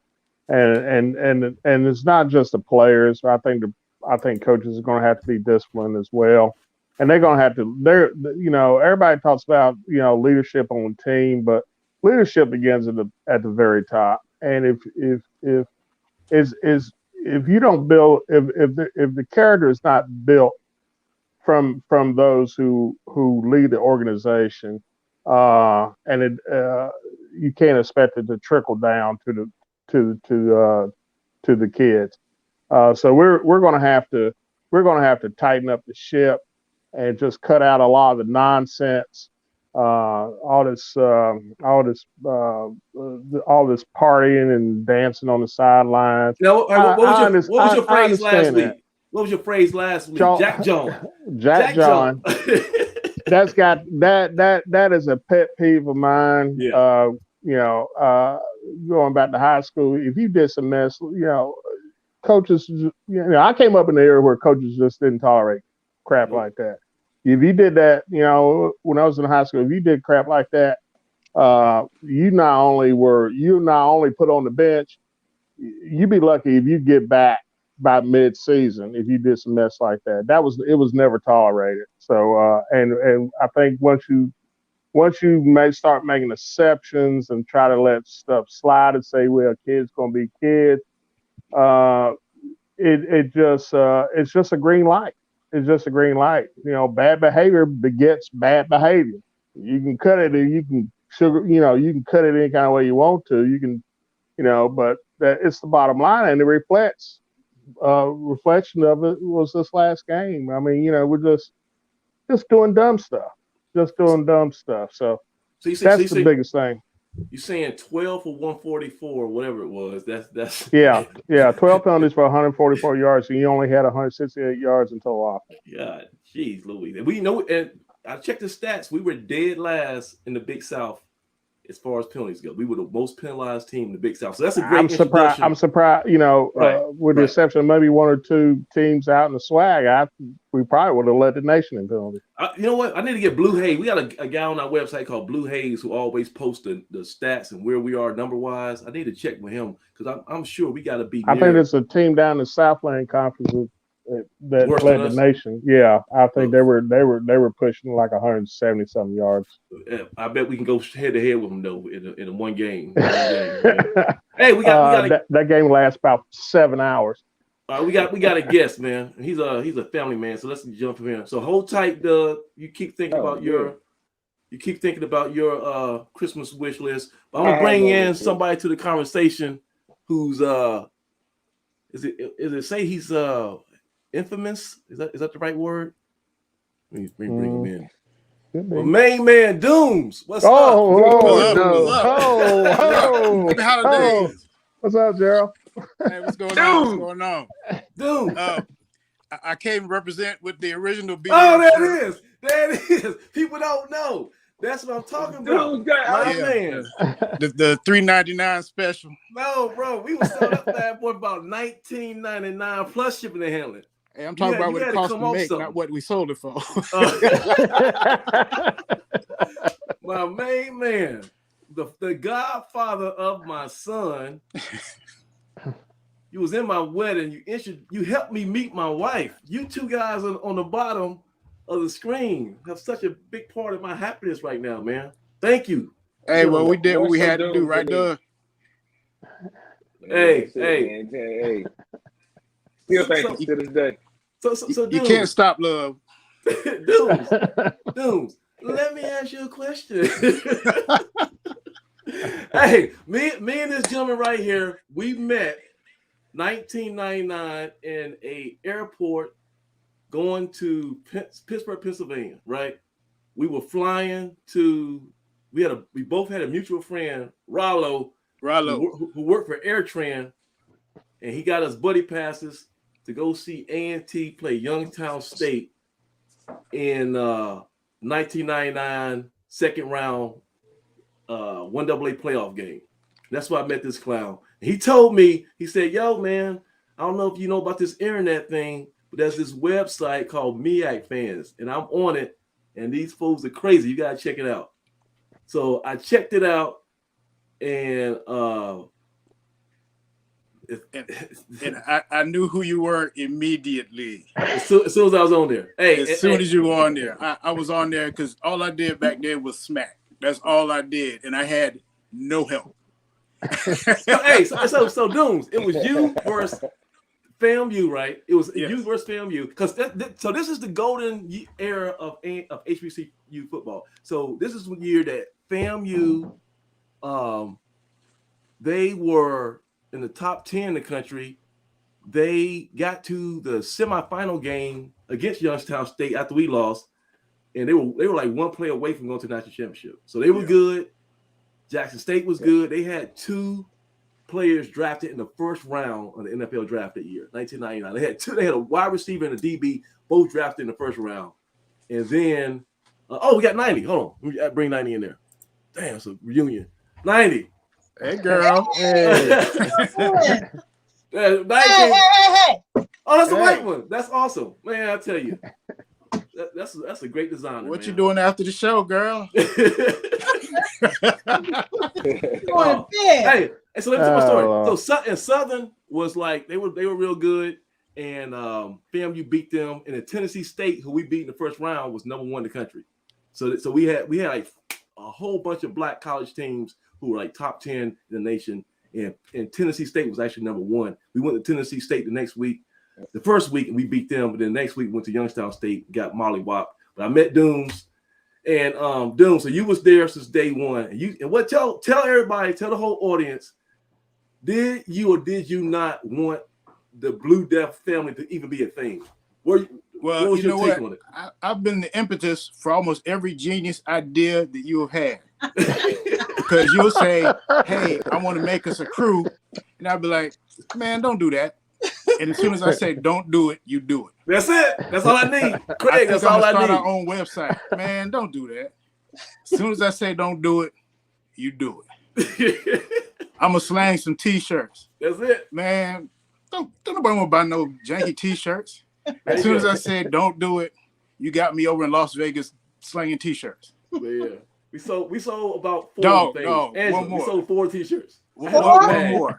You was like, "Hey, I'm finna buy this ring for fashions." I was like, "Dog, you don't do it." You said, "Don't do it." He said, "Don't do it." Hey, I saw him at Target. Listen, that's a good story. Doug, I saw this fool at Target. I don't know why you was at Target, but I saw him at Target, and my wife was inside, my fiance at the time, and I was I said, "Doug," I said, "Man, what's up?" I said, "Yo, man, I'm about to drop some money on this damn wedding ring. I'm about to propose." He was like, "Nah, don't do it right now." He broke as hell. I think I was still finishing up my degree. I said, "Don't do it." I said, "All right, that's all I need." The universe tells me to go ahead and do it now because Doom said don't. His name is Dooms for a reason. The Doomsday Prophet. The Doomsday Prophet. You Yes, were the sir. one who gave me the name. Yes, sir. The Grinch that stole Kwanzaa. Remember that. And I'm keeping it. Yes, sir. Man, so this is awesome reunion. We gotta get some more people because we gotta find like Dex. Oh, so help us out, Dooms. We were trying to go memory lane last week. Who was some of the forefathers of the BDS? I know when I got on, Jeff Aggie Fan was on. Yes. My original name was Paul Aggie Fan. Yeah, that's right. That's Paul Aggie Fan. Yes, sir. Then you started calling me the Doomsday Prophet because I picked against us every game. And Craig used to hate that. Craig's like, why is this guy? Is he an Aggie? What the hell? What the hell? Is he an Aggie or not? Hey, and I picked more fights with more people. Yeah. Man, I was the biggest jerk on the internet. This is true. This is true. In 90, now he's like a pacifist. He's like, yes, he is. We shouldn't trash talk anybody. Yeah. And respect all institutions of higher learning. Absolutely. I'm like, dude, I know you. This is not the same Paul. I grew up, man. What I'm supposed to do? I got children. Man, I ain't never growing up. I'm a Toys R Us kid. I am never growing up. I'm acting a fool until I'm 40, until I'm 70 years old. It was like Christy was saying earlier. I met some of my best friends through the page, like you said too. Yeah, yeah. I mean, hey, so go ahead. Oh, no, but so Dooms, real quick. So Doug's up there. Tell everybody that I'm not exaggerating about that game. Did we get the help? Did we get the break speed off us that game? It was a hard pill to swallow. It was a hard, and it was the same damn play. What was that? It seemed like. What was it? It was like 10 to 3 or something. What was the halftime score? 6-3, 7-3? 10-3. All I know is we blitz a linebacker and they do a pop pass right over the top. One score ball game, yeah. So yeah, and Dooms, remember Doug caught like 2 punts. Right there, they scored right there before the half. And Doug caught 2 punts, but they weren't from a foot. They were from Rico Watkins. Rico threw that ball like 800 feet up in the air. I remember you started the rumor that you saw him down gambling in the lot. Ken Perry caught one. Thank you. So we started calling him Casino. Yeah, I saw him in the casino. And like, hey, that's what I knew. I wasn't smart enough, but Craig, I wasn't smart enough back then to put 2 and 2 together. So I'm at the roulette table in the Stardust, right? And next to me is this 6'6" quarterback and his partner from Oklahoma, and they out there chilling with me. Like, and that's what I should have known, that we weren't totally focused for that game. Oh man. Casino Watkins. Oh Man. gosh. So Dooms, man. This your first time actually watching the podcast. Oh right? man. Pretty much, yeah. Last time I was knocked out, man. Thank you for letting us know that we put you to sleep. I appreciate that. It's these kids, dog, man. It was a soccer tournament, man. Yeah. So in about what is that? About 7 years from now, we're gonna see your boys in the U.S. national team. Well, the older one, he already talking about playing overseas. Okay. The younger one, he just, he out there. Both of them are like prodigies. I don't know if y'all, he hasn't really put any pictures up in the private forum. He used to, but he got 2 boys, and they're both like little Pele, and I mean they just doing like bicycle kicks at the age of 11. It's awesome. Boy, so it's a lie from the pit of hell. They just tiny and fast. That's it. but that's a weapon though, man. That speed's a weapon. Yeah. All right, gents. So thank you guys for jumping on tonight. 90 and Dooms is a reunion, and I think I first met 90 at let me see. This was at the Howard game in 2000. At the tailgate? At the tailgate. And that was like the first time that Bison actually tried to get like a little parking lot. Yeah. Who was that tall guy for Howard? Exactly. Huh? Oh, DL? DL, yeah, DL. Oh, man. You remember that? Yeah. DL, I'm pretty sure this is like riveting stuff for everybody. I don't give a damn. This is about history. We gonna spend 5 more minutes talking about this. So listen. Yeah. But yeah, I remember DL and Bison for Life and all those guys in the parking lot. We were just catching up, and that's when I met you and NSU alum. Remember him from Norfolk Yep, State? yep. I still talk to him from time to time. Mm-hmm. You'd be surprised at how many friends you meet online, Yep. and it stays with you. Like I don't even talk to like old co-workers as much as I talk to people that I met 20 years ago on the internet. Mm-hmm. That's just Yeah, it's just true. crazy. Yeah. All right, Jen. So You we gonna remember Gator? I say Gator. So Gator, yeah. Okay. He doesn't post as much now, but he was really active back in the MEAC Bands days. Yeah, he was there at the beginning, and I was at a A&T football game, and he walked up on me and, "Hey, 90." How do you know you? Well, my name's on the back of my shirt. There you go. Okay, so that's a good way to get abducted. So I don't know who. You must not go into public school, right? Because they used to tell you don't put your name on your actual book bag or anything that can identify you. You know, I love that blue shirt. When we first got those blue shirts, I had to put my name on the back of my shirt. I want everybody to know 90's at the game. That's awesome. For me, yeah. That's awesome. You was a superstar back in the day. That's right. That's it. All right. But I got you guys here. So is there anything that we can do next year? So we're gonna take a hiatus after this show. I can take a little break. Is there anything you want to see? Both of you guys tell me. Is there anything we can add from a fan's perspective that you guys would like to see in the next season of Inside the Valley? You guys can have a real focus group right here. Inside the Valley? Inside the Valley. Yeah, this show. This is our podcast, Inside the Valley. What can we do on our podcast next year to improve? Well, I hope you branch out and talk to some of the girls basketball players and boys basketball players and volleyball players. I mean, I'd like to see us go into other sports aside from football. Okay. What about you, Dooms? Holla at a couple of cheerleaders for me. Now, seriously though, I'd like to see some folk from like the athletic administration department. You know what I mean? Yeah. You know what? I think I might have burned a lot of bridges last episode. So we gotta see. They'll be back. Doug is good though. Doug repairs my bridges. I burn the bridges, and Doug comes back and he kind of fixes things up. So I think don't Doug throw me out there. Everybody needs a cleaner, right? I'm saying you like the diplomat. Look, I don't sweep up those. Hey, I'm telling you, they'll come. Another Quaalude, they'll come back. How about that? You hear that, man? Yeah.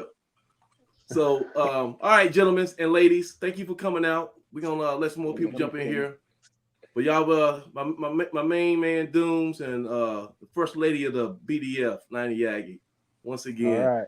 Both wearing the gear. That's awesome. We got. You know what? Right. I'm about to go to the lab. I'm gonna make some new gear for 2022, and we gonna flood the market. Have some new stuff for y'all to buy. So appreciate you, gents and ladies. All righty. Thanks for coming out. That's my Christmas wish list. Night.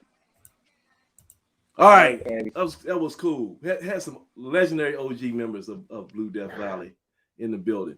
All right, so Doug, back to you. Give me your Christmas wish list. What's one thing you want to see from Santa?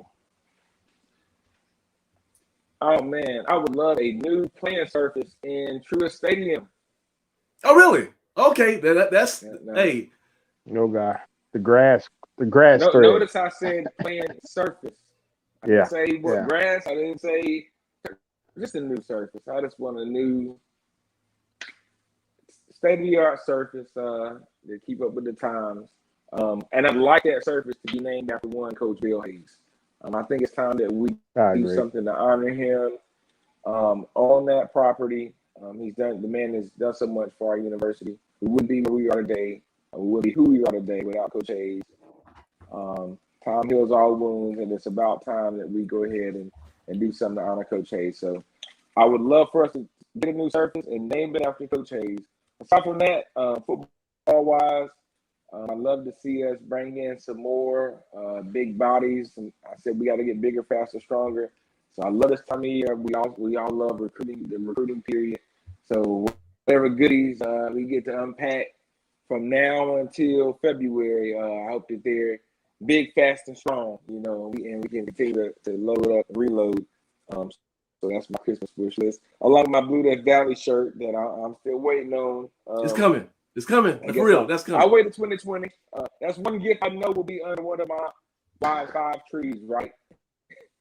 Yes. 5 Christmas trees. One of those trees will have that gift. Yeah. There you go. Enough for me. Hey, we got BJ Little in the building, man. Legendary. You ain't got BJ Little on. You ain't got BJ Little on. No. He made a little chat. So look, BJ, go. Hey, look, if you're available, man, go to the message board and click on that invite link so we can pull you up, because I got a couple questions. I need to talk to you, BJ, about some defense stuff. Okay, so look, here's my coach's bedtime, man. Yeah, I know it's getting late. It's 9:30. So we're gonna go. Coach is doing his thing. He's a football guy. He's up. Yeah, hey, I didn't ask BJ did they make the playoffs, because I know he was saying they were. We need an update, BJ. We need an update. I need an update on that football team. So look, here's my wish list. Here's my only thing I want from Santa Claus. This is my main thing. Are you ready for this? Yeah. Sure. Oh, good. Give me the air horn. I need to set this one up. I don't know, Craig. Yeah. Hold up on that horn. Hold up until we hear what it is. Okay. You got to pull one out. I don't want to disappoint. Okay. So everybody, let's have the air horn on standby. This is what I want: a ready to play, right out the box, brand new starting quarterback candidate. I want a transfer from an FCS or FBS program who's ready to come in the spring, preferably, or if the summer at the latest, who can come in there and potentially be the guy. Now, not to say that I am cutting bait with Jalen Fowler, not to say that at all, not to say that I am pushing back the development of one Zach Yeager or one Austin Hooker. Okay. I just want a guy in there, right, who has the potential to take over the offense when we play Central in Charlotte, and the following week go to North Dakota State, because we're gonna have the weapons. The running back's gonna be there. I think we're gonna make some improvements to the offensive line. Wide receivers, we're loaded. We're loaded wide receiver. That's not gonna change. We got to get somebody who can stand there and instill confidence in everybody, who can command respect and could get that ball to all our weapons. I don't care, if he might have been a starter at a FCS and he's wanting to go to a different program, or he might be the backup at a FBS. But I want a stud quarterback in this program, the beginning of spring or summer. And I would tell Jalen Fowler, if he's watching this, and Zach Yeager, this is not a vote of non-confidence against you guys. If you guys can, I think that's where it hurt. I hate to say it. I think that's where it hurt Jalen Fowler this year. Okay. He didn't have a true quarterback competition. He was already anointed as the starter. He had the most experience, obviously, above the freshman, and he had way more arm talent than Infetti. So it was really his job to lose, and there was nothing really was going to realistically take it from him. So not saying he didn't push himself and he didn't work hard, but I just think when you have to battle against another alpha male, if you come out of that, you're going to be so much stronger, and you're going to command the respect of your teammates and your coaching staff. And the fan base is going to see, hey, like when Khalil Carter and Lamar Raynard were battling, 2 men enter, 1 man leaves. And that 1 man is going to be the guy. And we all go behind him. And the guy who lost that quarterback battle, that doesn't mean he's trash. He's on standby, ready to take over if somebody gets hurt or we need to change the pace, just like Khalil Carter was. But I think we got to have a real quarterback competition. I don't want to go into 2022 with what we have right now. I need another addition into that room, and that would be my number one wish. You guys look at me as this puzzle, like I just said something crazy. You disagree, Craig? You disagree? Me personally, yeah. I think the 2 kids Yeager and Hooker are capable of doing it. I don't think Freshman. Freshman or not. I think they're capable of running that team. Um, I think the bigger question, and I still go back to this. I said it last week, last week, and I'll say it again. It's going to be what we do schematically. I think that has to change first. I don't care. You know, you could drop a quarterback in here, there. I mean, you can go out and get we could go out and get a quarterback if you know if it's absolutely positively necessary. And we always recruit at least one quarterback every recruiting class that I can remember since from the Broadway era now into the Washington era. We've always brought in at least one quarterback every year, so that's not an issue. Um, but I think I think our offensive scheme has got to change. It is just too predictable. It's antiquated, um, especially what we do with some of the things that we do in the running game. Uh, just not going to cut it unless you've got an offensive line like you had in 17, which was unusual that you had an offensive line as strong as that. Um, that's not going to cut it. I think our passing game and some of the routes we run uh, leave a lot to be desired. Um, until that schematics change on offense, I don't think that is our biggest issue. If we get one, fine. If we can find one, great. I think it just competition makes everybody better. There's no question about that. You might I disagree agree with me. you on that point. Yeah. That it probably had an effect on how guys, when they're not really being pushed for the job. Right. Yeah, I think that has an effect, but I don't think that's the cause. I don't think that's the real cause of what we saw this year as far as the offense is concerned. All right, fans. So I want you guys, everybody comment on the side. If you get a chance, go to the A&T fan forum and click that link and join the conversation. I want to talk to some other people. We all think y'all wish list is for A&T football. So Doug, you disagree too. You don't want to bring in another guy to the quarterback room. I mean, I'm always for doing what's best for the team, and if coaches feel like there's a need to bring some guys in, I think your situation kind of dictates that.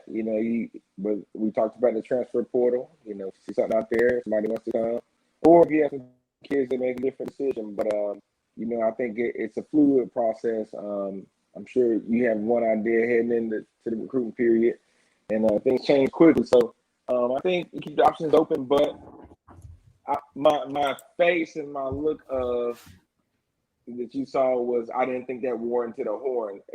Anybody would take what you described as a quarterback coming in. Everybody had that door open. They accept a kid like that. The question is, where do you find that kid? Those guys aren't growing, falling off the block every week, turning around. Okay, so where do you find? Okay, Doug, where do you find? And tell me this. Tell me this before you go. Tell me where you have seen that take place in the last 10 years. Which school have you seen have success bringing a kid that you described as being their starter and that being the guy to take them over the hump as a transfer guy? I mean, not saying that it can't happen. I'm just saying more times. Jacksonville State. Jacksonville State got that kid from Clemson. From Clemson, and it took him like half a season, but he started. Jacksonville State that we beat. Opening up the season, yeah, he got beat that game. He got beat by us that game. So he got beat that game, but he became the guy. He was a lot better than what they had. Okay, that's but Jacksonville State. But by that same token, Jacksonville State hadn't done anything since then, and you know the reason why? Scheme. The scheme that they run on offense, which is a run-oriented offense, does not fit a pocket passing quarterback. And that's what that kid from Clemson was. And they've struggled. They've struggled. I mean, he was an elite guy. I don't think he got them over the hump. He didn't get the program over the hump. Right.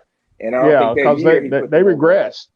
They regressed because their scheme does not fit his talent. Didn't fit his skill set. And looking at the quarterbacks that we have on campus right now, their skill set does not fit what we're doing as far as the offensive schematics are concerned. It's a case of we have to tweak what we do and how we do it. I don't think it's necessary to go out and like a lot of people online, on the board are talking about, let's fire everybody, let's fire the water boy, the equipment manager, and everybody else. I don't think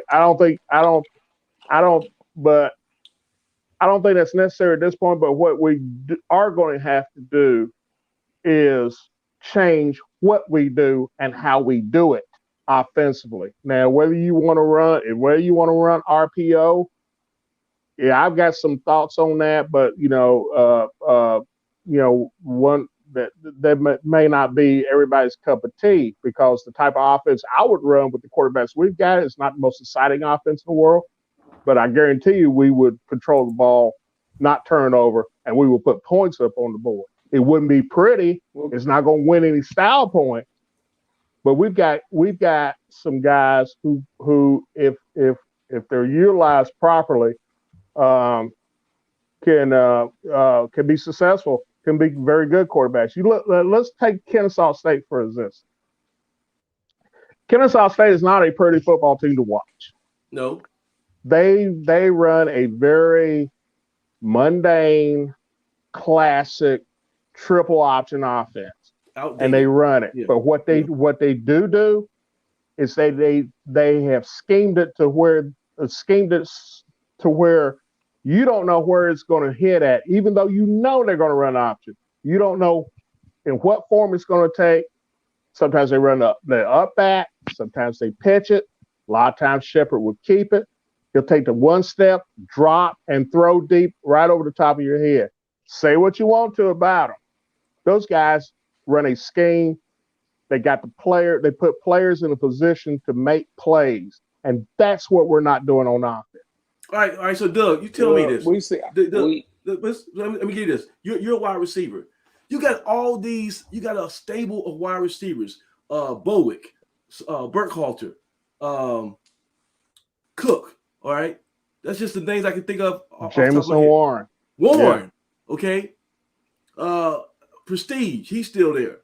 You got all these guys who want the ball. They want to show they can still take the jump ball, mantle, and run with it. You gotta find some way to get the ball to these guys. We're not gonna be running triple option at A&T anytime soon with this talent. So you tell me, Doug, what was your best friend when you played? It was a quality quarterback, right? That's what made you get the ball.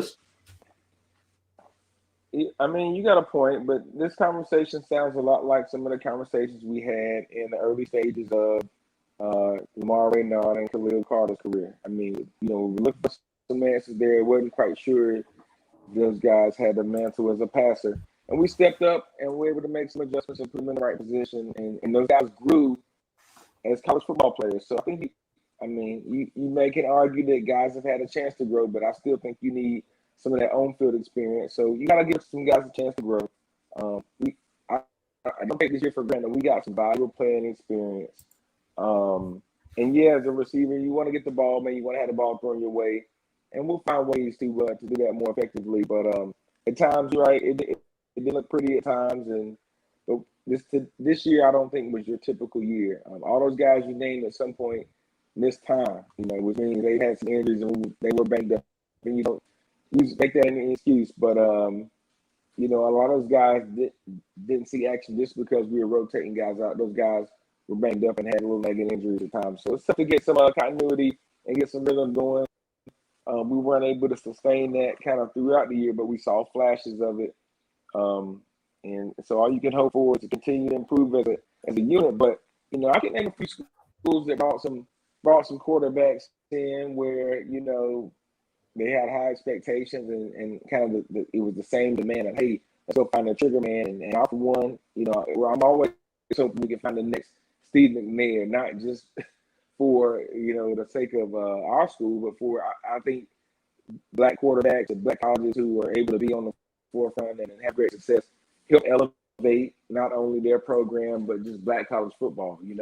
We haven't had just that great black college football player at the quarterback position that had a chance to get a legitimate chance to get drafted and have a successful NFL career since like Tavares Jackson. That's the last guy Alabama State. Like a bona fide this is a bona fide quarterback. So I know the school down in Florida, in Tallahassee, was yelling for a quarterback and screaming for a quarterback, and they got transferred, but they thought they needed. And have you heard anything from him this year? I think he got kicked off the team in like summer. So be careful what you put on your Christmas wish list. Yeah. Sometimes you get that lump of coal. So there's a reason why people are in a portal. Yeah. Hey, so Doug, check your reception. Look at the kids from Morgan State, and not to talk about anybody's play, but the kid, the quarterback / punter from UC Davis that ended up at Morgan State. Hey, last time I saw him out there, golly, he looked like a tackle dummy against one of those teams at one point, and I'm like, man, he's got the nod. I think that's your transfer quarterback that everybody's excited about. You got to be kind of careful with that at times. But go ahead. What was your question? Hey, Doug, check your phone connection because you're getting kind of choppy. So it's like a delay. So check. Hey, what I'm gonna do is look. I'm gonna take you out. Check the connection, and we got a special guest. I'm gonna bring you right back in. We got a special guest. Good. So we got Maxwell. Hold on a second. Work on that, Doug. I'm gonna move you from the screen real quick. What's up, everybody? Maxwell. Hey, what's up, man? Hey. On the board, I thought you were like 17 years old. What's going on, man? Hey, what the hell? Max, I thought you was a young guy. You got that grade like me, man. That's That's wisdom right there. That's wisdom. I was trying to go and find my blue shirt when Dooms and 90 were bringing out their shirt. I went upstairs, went through closets and everything trying to find my shirt. Couldn't find it. Okay. Hey, so Doug, as soon as you get your stuff, your sound checked out, just let me know. And and whenever you want to come back, Doug, I'm trying to bring him back in now. You good, Doug? Yeah, it's a little better. Better. So.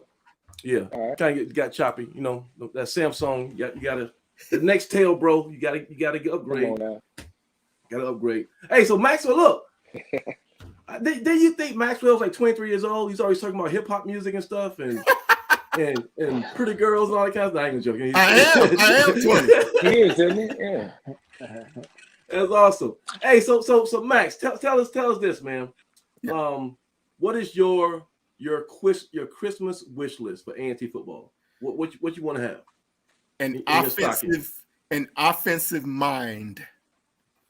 So I don't care where that offensive mind resolves. We need somebody with an offensive mind because coach doesn't have it. I mean, as you know, coach is a likable guy and he wants what he wants for the team, but he doesn't have an offensive mind.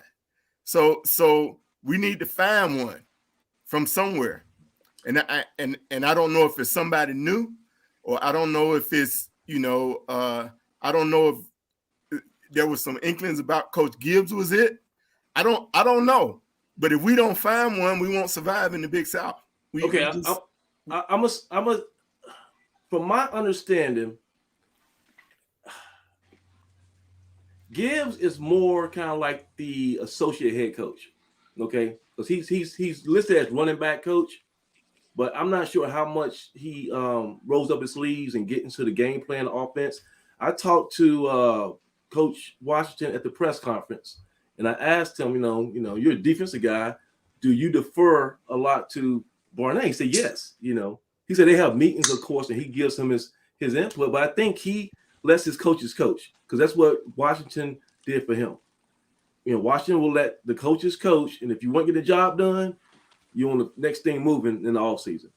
Washington went through 2 offensive coordinators before he got Coach Hester. Mm-hmm. And one of the guys he fired right before 2015 season, which was our first Celebration Bowl. So if you weren't getting the job done, it wasn't like, I had personal affection for you. You don't, no. The bottom line was get the job done. So yeah, Broadway's about business, man. It's about business. Yeah, because I didn't expect Bustle to get fired when he got fired. No, nobody did. Nobody expected him to get fired, right? So that and I don't want to say anything about that, but I don't know if that was strictly football. That might have been, that might have been another vice outside of football. But the bottom line is he pulled the trigger because he had to. It's for football. He made a football decision, and you look at us now.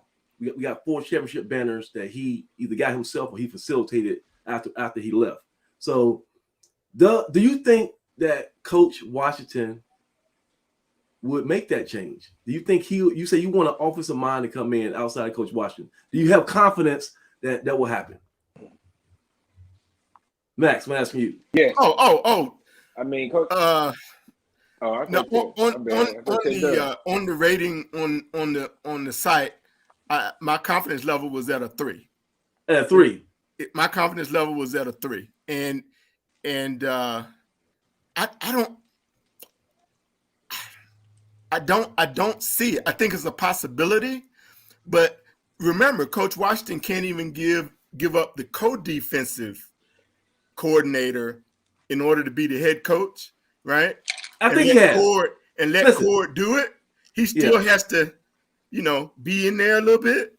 Listen, I think he has. Doug, I think that Coach Washington has pretty much given the play calling over to Coach Cord, because Coach Cord is working his butt off on the sideline. Yeah, he is. So I don't think that Coach Washington is over his shoulder telling. I think he might say something, but just like he said something to Barnett on the headset, Coach Cord is running that defense. That's what it looks like from my perspective on the sideline. But Doug, what are you gonna say? I'm sorry. Go ahead. You were gonna jump in on the confidence level of, do you think we're gonna get? Oh no, you don't. I'm not asking me if I thought the coach would make the necessary changes. Yes, I got 100% confidence in the coach that he'll do whatever he sees necessary in terms of making changes. So, I don't know if he feels like he needs to, or that's but I think he would be. That's what it came to. So he's been in this business a long time. He knows how the business works.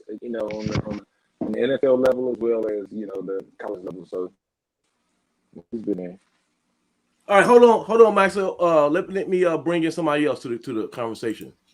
We got Marching Band 1969. Hi guys. What's up? And I thought you were 18 years old too. What the hell's going on, man? I am. You guys are like catfishing me, man. I just got a bad camera. That's all. I got to upgrade my video.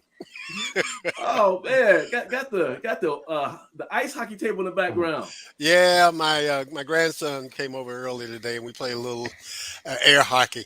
And the painting in the back is by 6 grandkids. Oh, they collaborated on that. Nice. Yeah, they all came over, and each one of them helped paint their own pictures on the back screen, as you guys can see. Nah, listen. That you talk about things you're thankful for. Nice. So how many grandkids do you have? I got 6. Yeah, 6 grandkids. 5 girls and 1 boy. Oh my Lord! What's the ages? Give me the age range. From 3 up to freshman in college.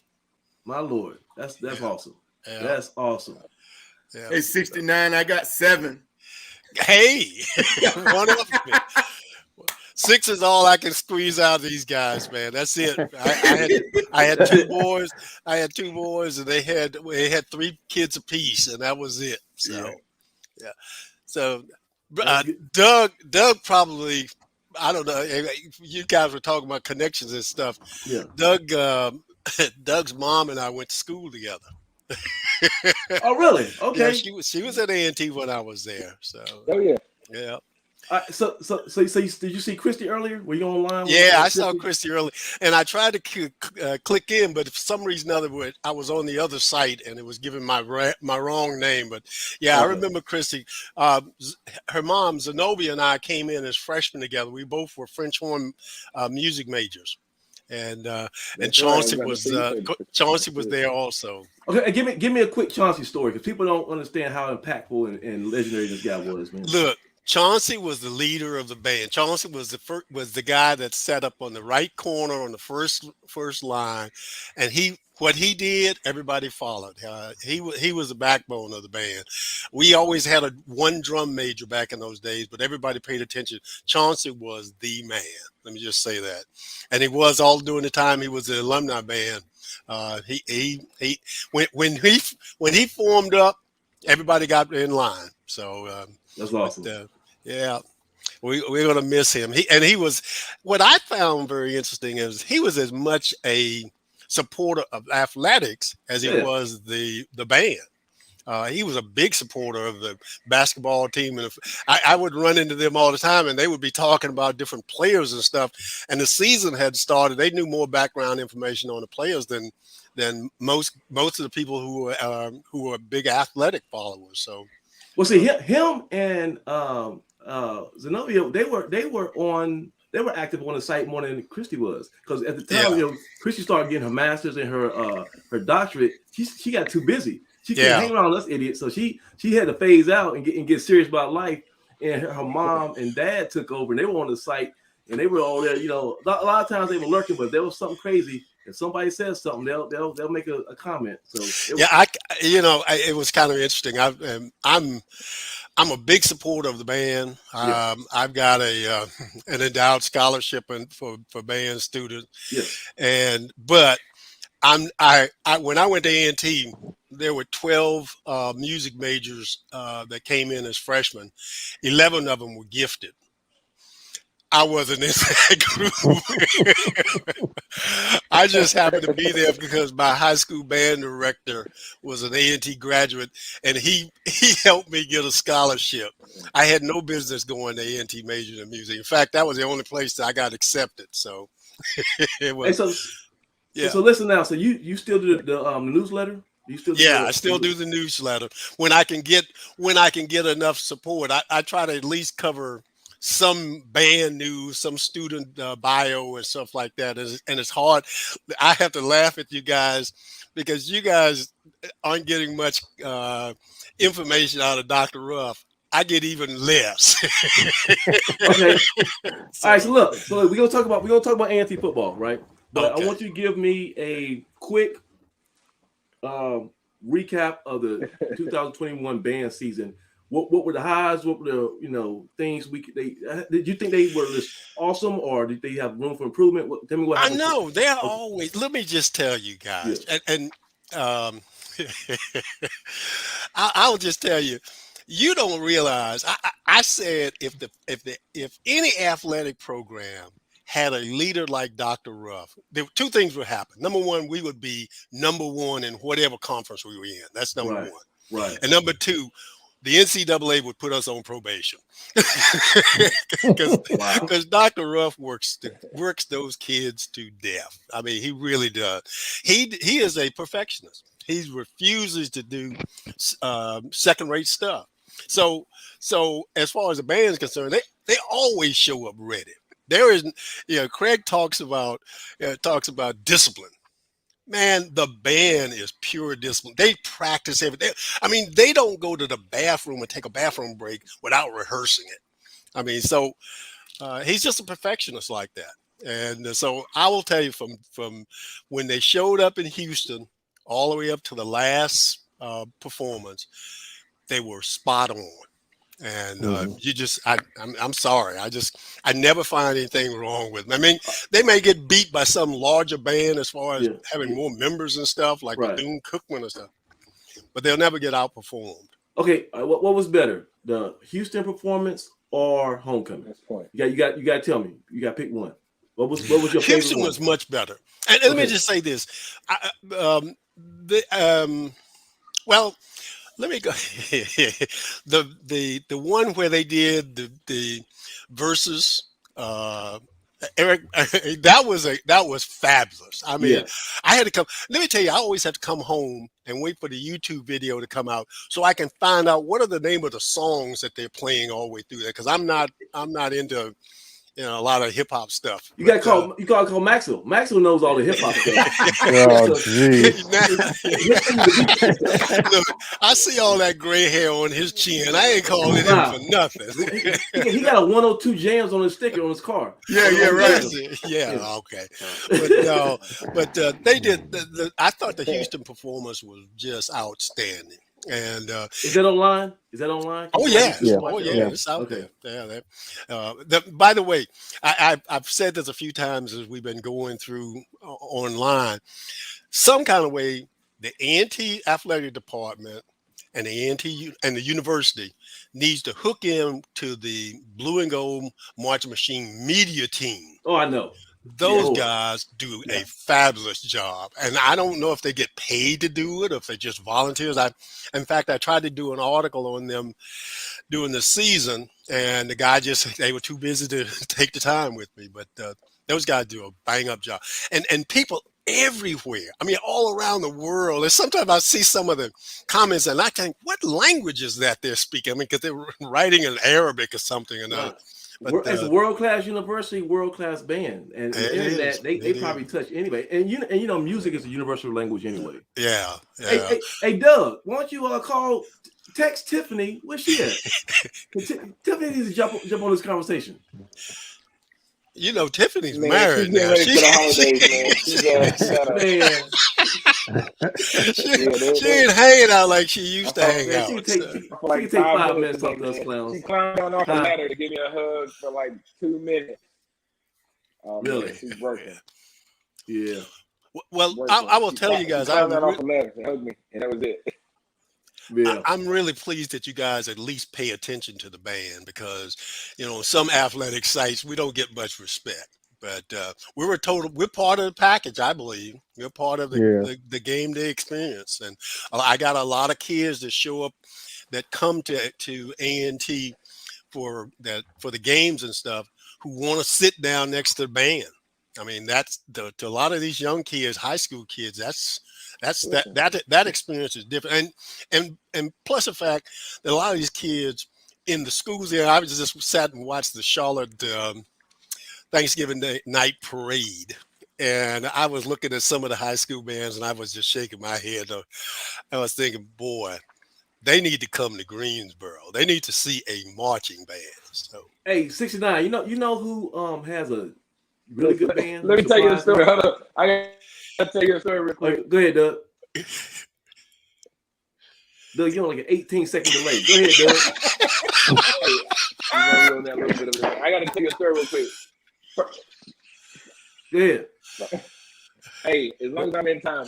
First off, I gotta tell you, I played the trumpet in 6th grade. So I got a little bit of skills. But funny story is, I thought up until about I guess my mom would ask me when I was about 6 or 7. She's like, what do you want to do when you get to A&T? Because I'm all about pride. Because I love do band and I love football. I'm definitely an undercover band head. So up until about 7 years old, when my mom would ask me which one what I'm gonna do at A&T, I'd always tell her I'm gonna do both. I'm gonna play the first half and I'll change into my band uniform and come out here at halftime and then change. I can play the second half of football. What do you mean? What am I going to do, Mom? So I really thought up until about 7, 8 years old that I was going to be able to do both when I got to A&T. And then as I got a little older, I kind of let God choose, So you can't really. I'm like you. I was going to get a music scholarship. You need to go on over here to going and catching that football. But no, I definitely love the band, man. I think I could have at least played one of 3 instruments in the band, but I got a great, tremendous respect for what they do and Dr. Ruff as well. Come on, man, I can carry. Craig, I don't believe that. I don't believe that. I can do a little. Hey, Maxwell, he probably played a recorder. That's about it. He turned the football. He turned the football when everybody's eardrum started bleeding. That's what that was. I can fit in.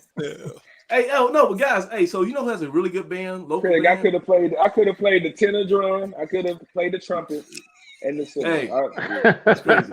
That's crazy. Hey, who you know has a good band? Thriller. What you don't know is I was band president. Really? And I arranged. I was the student arranger for the band in '76. Who was the band director in '76? Bob Williams. Oh, Bob. Yeah, Bob moved down to Alabama A&M? Alabama State. Yeah. Alabama State. I got to see him. I met him a few years ago at one of the Battle of the Bands, and he still talks about those days. Oh man, those days were crazy. Yeah, he claims that he was the one that named the Blue and Gold marching machine. He was. Yeah. Oh, Doug, hit me up. Can you hear me, Doug? Damn, he's like in Idaho. Doug, give me there you go. All right. So go back. So you're saying who was this that started the Blue and Gold March Machine? Who was this? Niceville. Bob Williams. Bob Williams. Yeah. What year? And director. What year? He came to A&T from the University of Michigan. He got his graduate degree in music from University of Michigan, and he brought the Michigan style to A&T, and kind of built on what Prof had put together. So I had him, Prof, Jake, and Hodge, right? God. We had a good time back in those days. Wow. And I remember I was a freshman or sophomore when Christy's dad started the alumni band, and I remember thinking, look at those old guys trying to march, and now I'm one of those old guys. So yeah, that was pretty cool. When they started the band, I was living in St. Louis, and I literally would fly home from St. Louis for homecoming to march in the alumni band. Oh, yeah. That was, I couldn't believe, because I thought they were joking me when they said they were going to march. And if you've ever marched in the A&T band and get out and somebody says we gonna march again, you show up. It's something in you, boy. It's in your blood. So it is. I mean, the first time there was a time when the alumni band also participated in halftime. Yep. So the first time I did that, I got a cramp on the 50-yard line.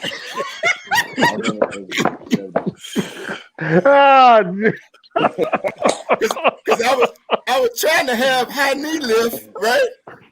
And I lifted so high it got stuck, and I couldn't.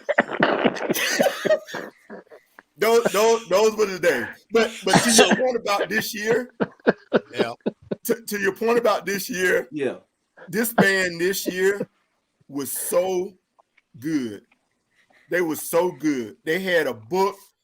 I remember the first game. I think I saw you, Craig, down at Furman, at the tent. Yep. But they were sounding so good that the Furman band was in awe.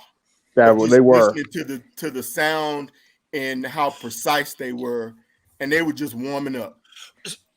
And Maxwell, most of these guys don't realize this, and I always talk about, you go to a PWI halftime show, and half the band's got music up.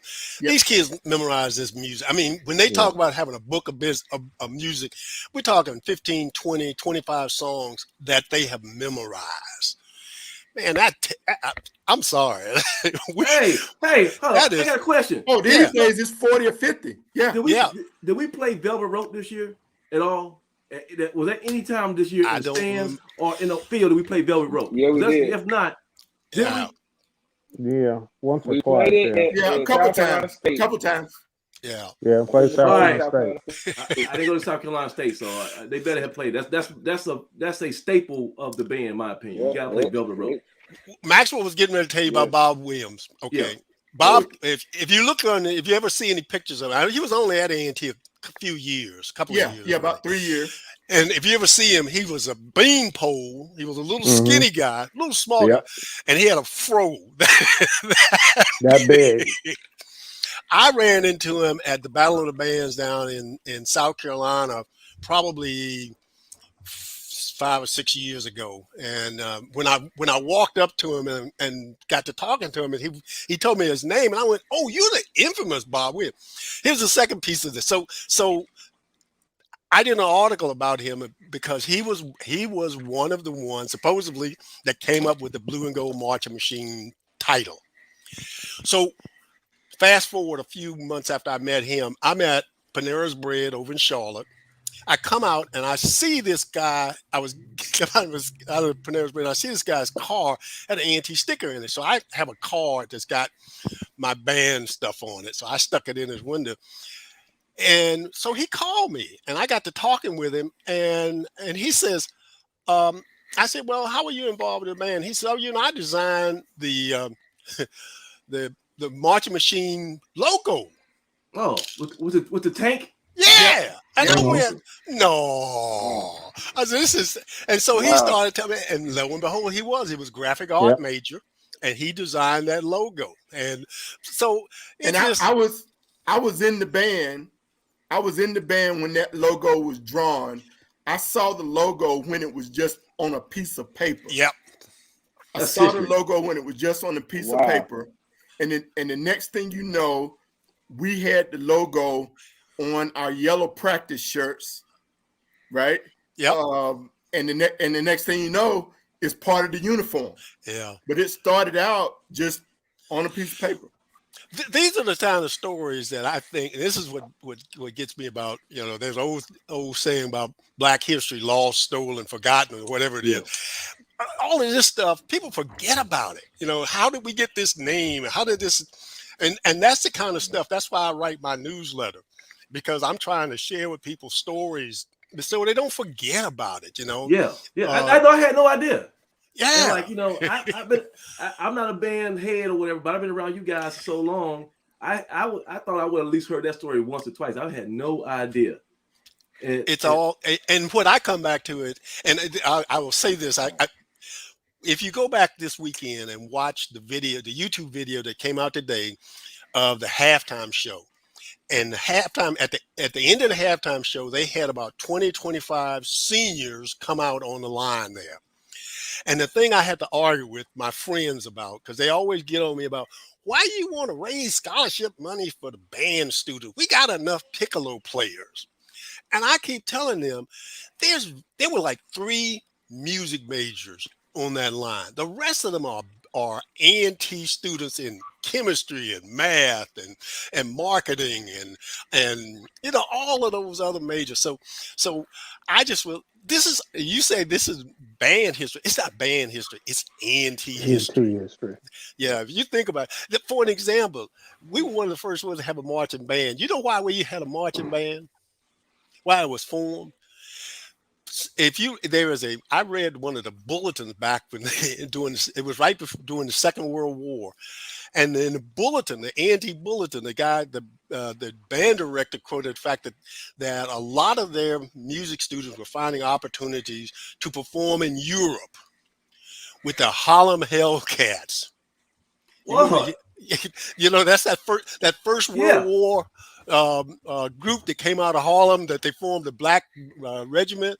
I just saw that on like Netflix or something. That's like a documentary. And in our bulletin, it talks about that. And the fact that we formed a lot of their members that were marching band students wound up going to perform in those bands in Europe. So my whole point is, this is Black history. There's so much that we just don't keep track of and don't and take for granted. The band recently celebrated 100 years of existence. Yeah. Can you believe that? 100 years. So anyway. All right. So let's talk shop here. How can somebody watching this video and who's learning this history for the first time and they're inspired by all these stories, how can they help support the band? Give us a link or a resource or something. Well, first thing they need to do is go out and look at the Blue and Gold Loyalty Foundation. Okay, it is a not-for-profit association. Was established it's been in existence about 10 years, but it got a not-for-profit status about 3 years ago, and it's got a website out there, and you can give to that, and that's the only full-time organization designed to support the band. Okay, and they do a lot of stuff beyond just scholarship stuff. They whenever Dr. Ruff wants to provide any kind of support for a student or needs to get equipment or when we went to the Macy's Thanksgiving Day parade, the university would not pay for all of those gold coats to go there. Remember all the guys that are in the gold coats? A lot of those guys are volunteers. So the university would not pay for them to go. The Loyalty Foundation anteed up the money so those people could go. Oh, good. You know, so those are kind of things. So that would be the number one thing, is to join the Blue and Gold Loyalty Foundation. Okay. And the second thing is, contact me, get on my mailing list. I got 700 people that I send the newsletter out to, and I should have 7,000. Considering all the people that I run into that like the A&T band. So okay, so as soon as you get done with this, go to the website, go start a thread, and put that information on the board on the thread, because you're gonna get an influx of people now. Okay, This is the most. This is I was reading something. This is the most watched podcast on the north side of Greensboro, between Highway 29 and Battleground. You don't understand. Let me tell you. I'm gonna give you one little footnote, because you downplay the value of the work you're doing. But I'm gonna tell you something. Craig probably feels the same way. When we lose, I'm mad for 90 miles. From the time I leave the parking lot to the time I get to Charlotte, I am pissed. Yeah. The great thing about all of this video stuff, the work that you're doing, it is great therapy, man. Yes, I'm telling you, because I come on here. Of course, Doug is always Mr. Optimist. I'm sitting on here thinking, I want to go shoot somebody over there. See, you guys don't understand. Old Aggies, really bleed A&T. Yes, we I had to tell you. Okay, all right. This is the only guy on this board here. I'm a C student. I applied to Howard. I applied to Central, and I applied to A&T. Howard sent me a form letter that basically said, "Boy, have you looked at your grade point average?"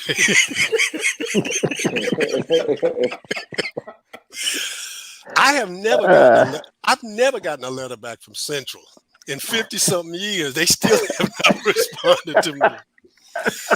My high school band director took me by my hand and took me over to Prof. Carson and sat me down in Prof's office, and I stumbled through a few scales, and I've been an Aggie ever since. Yes, sir. I met my wife there.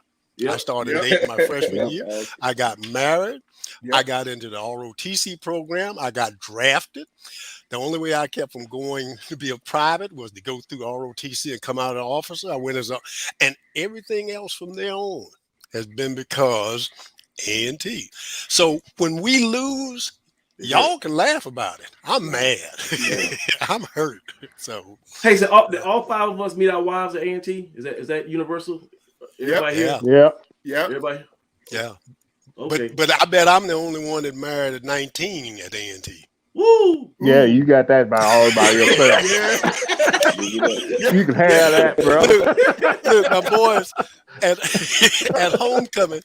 homecoming, all my classmates, my buddies, there's about 10 of us that graduated in '69, and we get together and play golf together all the time when we can. And they came back and they were giving me grief about the fact that, that I was dating serious. I started dating my wife my first semester, my freshman year, and we got married the summer before. Wow. I went to basic training at Fort Bragg, and I had been married 7 days. Wow. So anyway, but everything started right there, man, right there on campus. So, but Thriller, that is crazy that all of us met our wives at A&T. You know what? That is just crazy to me. You know what? I bet if we did a poll and we put it on the board, I bet you the vast majority of people on Blue Death Valley, the vast majority of posters end up meeting their wives or husbands, you know, at A&T. Yeah. Yeah. I just think that's probably a natural occurrence, but probably the only people that could put up with us. Yeah, that's right. That's the common denominator right there. That's the common denominator. Yeah, they were all a bunch of mutts. Is that what you're trying to say? That's awesome. All right, gents. Hey, this has been a pleasure, man. So look, we're gonna have 69 go to the board and put that link up so you can stay up with his newsletter and also subscribe to that and also donate to the foundation. So put all the information up there because that's some good information and people love that marching machine, especially in a season like this. That was it was amazing. That was the highlight, probably at least at halftime for most games, especially homecoming. It sort of went down after halftime. A lot of time wasn't much to cheer for after that. You gotta think, guys. That was like 3 games in a row where we didn't even score in the second half. I know it. Yeah. So that'll tell you, boy. Those are the times we need Doug.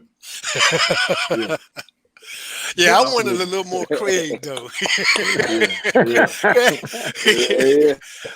All right, gents. We're gonna let y'all go, but keep on staying on with the site and with the chat. We're gonna might try to have some awards here. We got a few more minutes to go, so we're gonna let y'all. But thank you so much, guys. Thanks for coming on. Take care, man. All right. Appreciate it. Thanks.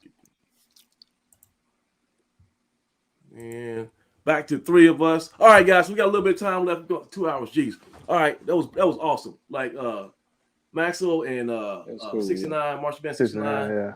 Man, walking encyclopedias. They about to take your job, Craig. You better. Hey, we was all there. They was there before me. I came in right after them. Hey, I tell you, Maxwell, he's catfishing, man. Maxwell be talking about all the rappers and everybody, Young Jeezy. I'm like, how's Maxwell? Older gentleman. I thought he was a young guy. That's news to me. All right, so let's get back on point here. So we talked about what we're thankful for. Talked about a Christmas wish list, right? So now we're going into the new year after Christmas. We got New Year's resolutions. All right, so we're gonna each give our New Year's resolutions. But before we do that, let's do some quick,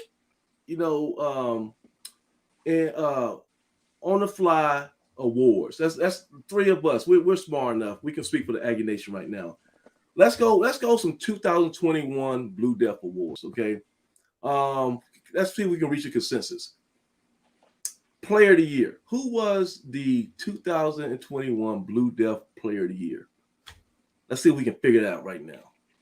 Check Roberts. Are we going offense and we going defense? Everybody. We going in general? So check Roberts. Let's have the fans also chime in. Let's go ahead and nominate a few people first before we make that decision. So if y'all on the chat, y'all online, give us some nominations here. So I would say we gotta throw Michelle Tootin. I would say he's a candidate for Player of the Year.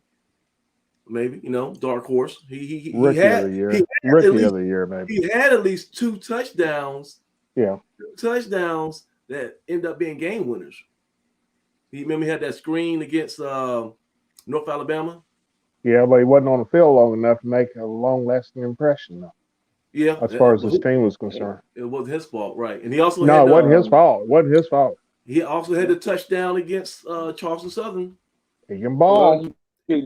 Okay, so Michelle in there. Michelle Tootin. I think you got to throw Kayshawn Baker in there. Kayshawn Baker. Kayshawn Baker. What about put him in that group? He had some big touchdowns. He had some very big ones. What about Mike Rivers? Punter. Special teams guy. He was big. He was big in the Charleston Southern game. He was big at South Carolina State as well. Okay. I would say Joseph Stuckey. Stuckey came to play every week. And last but not least, Jacob Roberts. Yeah, as good as everybody else was, Roberts played on a level way above everybody that you mentioned. Just he was just unreal this year. I didn't think I thought he was going to have a sophomore jinx after the great year in 2019 as a true freshman, but damn, the guy didn't come back and outdo himself again. So, all right, special teams, special teams, blocking punts. I think four block punts. Four. I got his stats, man. Listen here. This is crazy. Defense. He led the team with 84 tackles. Right? Jeez. Led the team with 12 tackles for loss for 43 yards. Led the team with 5 sacks. I think it was tied for the lead with 1 interception. I don't think nobody had most interceptions. Wow. Had 1 pass breakup, 1 quarterback hurry, and he had, like I said, 4 block kicks. That is ridiculous. And he was 1 quarterback hurry. I need to check on that 1 quarterback hurry. Yeah, you gotta have more than one quarterback hurry. I think quarterbacks around. Yeah. Now. Once again, this is A&T stats we're talking about. So Yeah, take that with a grain of salt. Yeah, the way he was getting after guys, I know he probably hurried a few more, huh, Craig? I think that 1 should be about 21. Yeah, because he was in everybody's backfield. Yeah. All right, so let's go ahead and do a drum roll here. Who, Doug? I'll let you speak for everybody here. Who is the 2021 Blue Death Valley Player of the Year? You tell me. In my Craig Turner voice, Jacob Roberts. Jacob Roberts. All right. Awesome. All right. So congratulations, Jacob Roberts. We'll try to get him on an episode here, maybe next year, maybe in the off season. I got this issue with talking to players in season. I like to not only it's kind of like the butterfly effect. I feel like I'm gonna mess something up. Like if I say something, I might, because I have these weird jokes and I might get received wrong, and they might get mad and have a bad season. So I try to stay away from contacting with actual players until their player career is done. So but maybe. In the off season, we catch you for a week or something like that, but maybe it's too soon right now. But thank you, Jacob Roberts. You kind of were the leader on defense. You found a way to make plays. If it wasn't on defense, it was special teams, and you always had a great attitude at press conferences. He came to about 2 press conferences I remember. Very well spoken, very smart guy from Charlotte, from Mallet Creek, and I think we are speaking of recruiting. I think we got a couple of guys that we're targeting from the Creek that might join him next year, knock on wood, hopefully. So, okay. All right. So we got Blue Death Player of the Year. Let's go ahead and we're going to have one more award tonight. All right. 2021 Blue Death Poster of the Year from the fan forum. Who was an impactful poster? And so I went and kind of did the nominees on this, right? So because I know there's a lot of people who got some serious strong opinions, and I didn't want any people to be biased. I'm pretty much a unbiased selector when it comes to stuff like that, But here's a criteria: you had to post a lot, obviously. You had to contribute to the board in a positive way. You had to stupid don't count. Nah. IQ does not matter. Okay. All right. You could be the court jester, village idiot. But if you impacted the board in some type of positive way, brought some levity or whatever, and just like I say, to be a consistent contributor, because you guys fuel what we do. There would be no BlueDeathValley.com, just Thriller, Craig, and Doug Brown just talking to each other. We need the fans to interact, and that's what's been giving us life for 20 some years, and that's what's like I said in the beginning, you guys are our family, and we got a dysfunctional family. I swear, we got some serious substance abuse issues going on, but and I tell you, we covered the whole gamut, the whole spectrum of HBCU alumni. is at Blue Death Valley. But so here is my ticker. Here's my nominations for 2021 poster of the year. And here's the caveat: you couldn't be a staff member. So like Dooms, of course, myself, Kev, people like that. Maxwell was actually our director of marketing, so he couldn't participate. He couldn't be nominated. So I'm gonna give you the list. So in no particular order, the old school Aggie, right? Marching Band 69. You just heard from him, so he got some free plug. Aggie 2039, Sob Man, and West Coast Aggie. These are your nominees for the 2000. This is a highly coveted award, man. People are killing each other to get this award. The 2021 BlueDeathValley.com poster of the year. All right, so we're gonna let that linger. I want everybody to comment. Tell me, you can put the number up of who you think should win. West Coast 5 and all the other guys. You see a number. So we're gonna go back to our last segment, and that is somebody said what about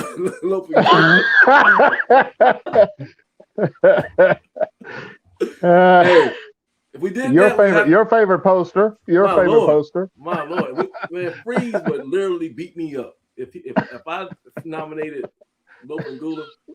I've never seen Freeze that high. Freeze he's a professor, he's an academic guy. He's a real calm dude, man. He lost it.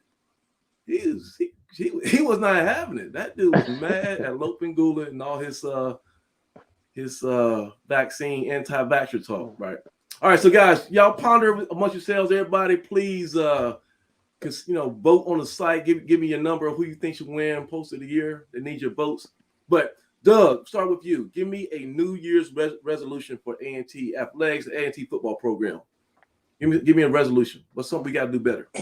Well, New Year's resolutions are notorious for a new start. So what I'm looking for is to turn the page, a new start. Looking for us to forget about all the troubles of this past season, to grow from them.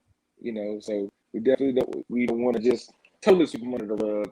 So we definitely want to treat it like we're getting in shape for the new year. We want to have that fervor, unknown to mankind. We want to jump out to a fast start. So we want to get to work early, just like if we're trying to start a New Year's resolution to lose weight or to get in shape. Hey, we want to get after it.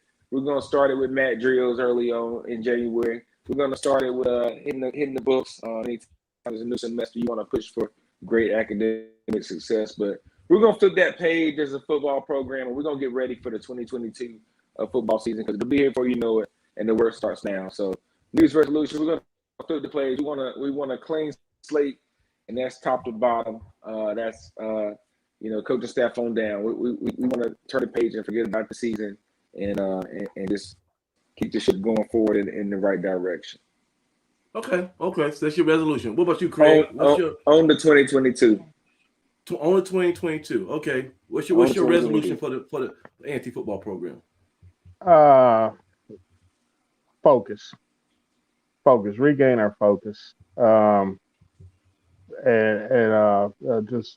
Just tune out the distractions and focus in on what the reason why you're here, and return back to being a focused football team, a program that understands what they have to do to win, know how to win, and then go out and execute. That's what I want to. That would be my resolution as far as what I like to see this team do. I think we were all over the place this year. I don't think we were ever focused in. I think from the coaching staff down to the players, even to the fans, I don't think anybody was really focused, because I think the year off really disrupted everything that we attempted to do. I think it had a carryover effect. We don't like to talk about it. We we try to not to use that for an excuse, but there's no way around it. The COVID year killed us. It really disrupted everything, and it once we got started into bad habits, then it just steamrolled. Whether we're into the injuries, the disconnect on the field that we saw. Um, that whole thing now, that's behind us. It's over. It's done with. The season's over and done with. 2021, thank God, is over with. So we just need to come back, give the kids some time off, get ready through their exams next week or the next 2 weeks. Take some time off, recharge their batteries with their families during the holidays, and then come back in here in January and let's get to work and get this thing get this thing back on track. Because Coach Washington said in a few weeks ago in one of his press conferences that we're not that far away. Somebody asked him, what are you going to have to do? He said, we're not that far away. He's probably right. I agree with him. We're not that far away, but we're going to have to redouble efforts.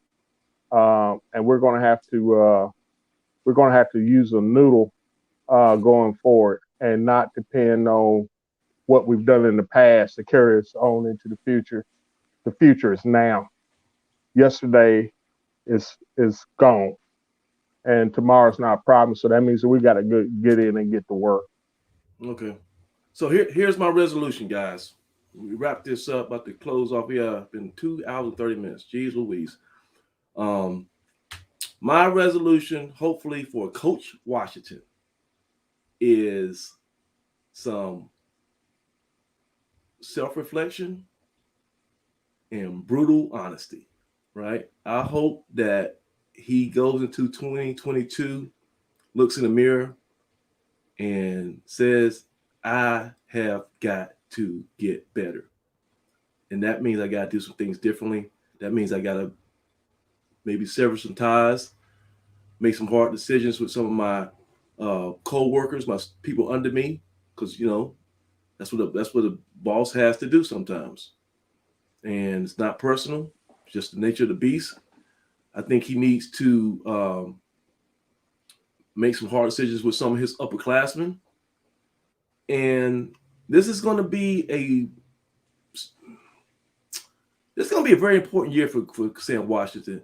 Not far as just if he, is on the hot seat or whatever like that, just his whole legacy. Because you got to understand, he's been with Coach Broadway for years. He inherited his job. He had immediate success. This was his first really time he faced adversity, right? If he's able to bounce back and get this program to where we think he could get himself, if he's able to reverse course and get this thing back to where it's not Jackson State, who's looked at as the pinnacle of black college football, is A&T again, which we were right before this pandemic, then, he might get his statue right next to Rob Broadway when it's all in front of the stadium when it's all said and done. He might not want to coach 10 more years. He might want to go out like Rob Broadway did. There's one more national championship, maybe go deep into the playoffs. And football, this, Doug, football ends badly, right? For 99.9% of players, football ends, and coaches, football ends badly. It's usually not your decision when it's over. Somebody else tells you your services are no longer needed, right? I would love nothing more than for Coach Sam Washington, as nice of a man he is and a great leader he is, to be able to go out on his own terms as a winner. But I think this offseason will determine if he has the ability to do so. And he can do it. That's the thing that's frustrating. We know we can play better than we did. We know we can coach better than we did. We know we have a better program than we put out there. And if you can just get through your past some ego and some pride and some pre-established formulas like I'm doing chicken or whatever that means, if you can just say we're in a new conference, it's new expectations. Because look, and I told you this, Doug, Coach Washington does not have the job that he was originally hired for.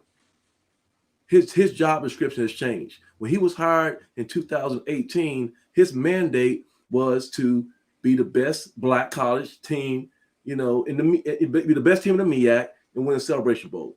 Full stop. Everything he did, beat ECU, beat Jacksonville State, that was gravy. Played North Dakota State. If you beat them, great. But his mandate was to win the conference, go get a Celebration Bowl, bring that $1 million check back home, get on ABC, and coach, and then Governor Cooper can put another sign on the highway that says we're the whatever year HBCU national champions. And now that's no longer good enough. Okay. Now the thing is, you got to win the Big South or whatever conference we end up being in after the Big South, right? We might try to do something else. That's a lot of movement in that conference. But we're not going back to the MEAC. We're not going back to the HBCU only ranks. We're stepping up and we're going to be in the big pond. And we've got to compete nationally. We play North Dakota State in week 2. If we're not ready, they're going to boat race us. They're going to put 70 points on us in the Fargo Dome if we don't come ready to play. If we go 5-6 again and don't make the playoffs, there's going to be some people who are going to have to move from their homes. Okay? I hate to say it. That's how serious it is. So this is a big off-season for him, and I would love nothing more for him to take that opportunity, which it is, seize it, grow, even though he's in his 60s or he's been coaching since I've been alive, whatever. Grow from this experience, recharge the barriers, take this, I know he has to recruit and all that kind of stuff. Maybe take a week off, focus, and go back at it, hit that ball out the park, and let's get back to playing A&T football the way we all know we can. So that's my resolution. I know I got long-winded, but that's how I feel about it. This self-reflection and growth, man. Make hard decisions. All right. So, guys, before we announce this winner, any other thoughts before we let everybody go? We're about to announce the Blue Death. Yeah. Of the year. Before we go, before we announce the post, I want to give a shout out to our new supporting sponsor, City Barbecue. I don't know if y'all can see my stuff. Hey, City Barbecue, look out, man. They're going to be looking out for us. It's a new partnership we'll have going down the road. So expect some goodies put that up again. Put that up again. Put that up again. Hold it up. Tell you, man, you are in Australia with the delay. Okay. City Barbecue, yeah. So look, they got a location. They ain't gave us no money yet, so we're gonna give them a free publicity. But there's some cool people. They helped out with the feeding the team today. That was a big gesture on that part. So look, they have a location on Lawndale, right? Is it Lawndale in Greensboro? Yeah, on Lawndale by the Target. By the Target. Yep. It's a new location over in Greensboro. They also got locations in Charlotte and probably over around the state. Really good barbecue. Doug, you had some of it, right? You can vouch. Good barbecue. Oh, man, I had plenty of it today. Good stuff, man. Good stuff. All right. Okay, so it's time. Oh, Craig, I'm sorry. Go ahead. Give me your part. No, I'm good. No parting thoughts here. I say all I gotta say. I'll be seeing everybody at the at A&T's basketball games this year, and if you want to sit down and talk, that's fine. Y'all know how to get up. I'm easy. Hey guys. Yeah. Craig, I'm gonna trust the process, baby. We're gonna trust the process. Yeah. My thing. I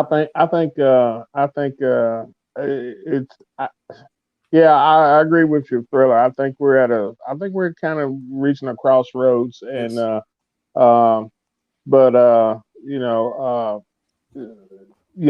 hardest thing to do is to change. For anybody is to change is to acquiesce to change. As much as we may fight it, times do change, things do, circumstances change, and we have to change with it. So I'll be like you. I'm going to be watching. I know that Coach Washington I love the man. I do too. I do too. I think he's one of the best people I've ever run into, and a smart football coach, a good football coach. I don't let anybody don't be deceived. Don't let anybody really sell you on the idea that Sam Washington doesn't know how to coach football, because they're dead wrong in every respect. It's just a case of can he, at this point in his career, now being the head coach, is he willing to bite the bullet and do what he has to do to get this thing turned around? And so we're going to find out if he's a creature of habit or not. And I think that's what it's going to come down to this coming year. I don't expect any staff changes. I really don't. I would be somewhat surprised, but knowing after watching him now for going on 3 years, and he's a guy who's he believes in going with the one that brought you, that brought you to the dance, and he's gonna I think he's gonna ride these guys, win, lose, or draw. So it's gonna be up to him to make the decisions necessary to going forward. So I hope he succeeds. I really do. Hey, and Doug, I'll be pulling for him. On a scale of 1 to 10, what's the chances that we make at least one staff change on a scale of 1 to 10? Just anybody, even bringing somebody else in, maybe even not firing nobody, just bringing someone else in.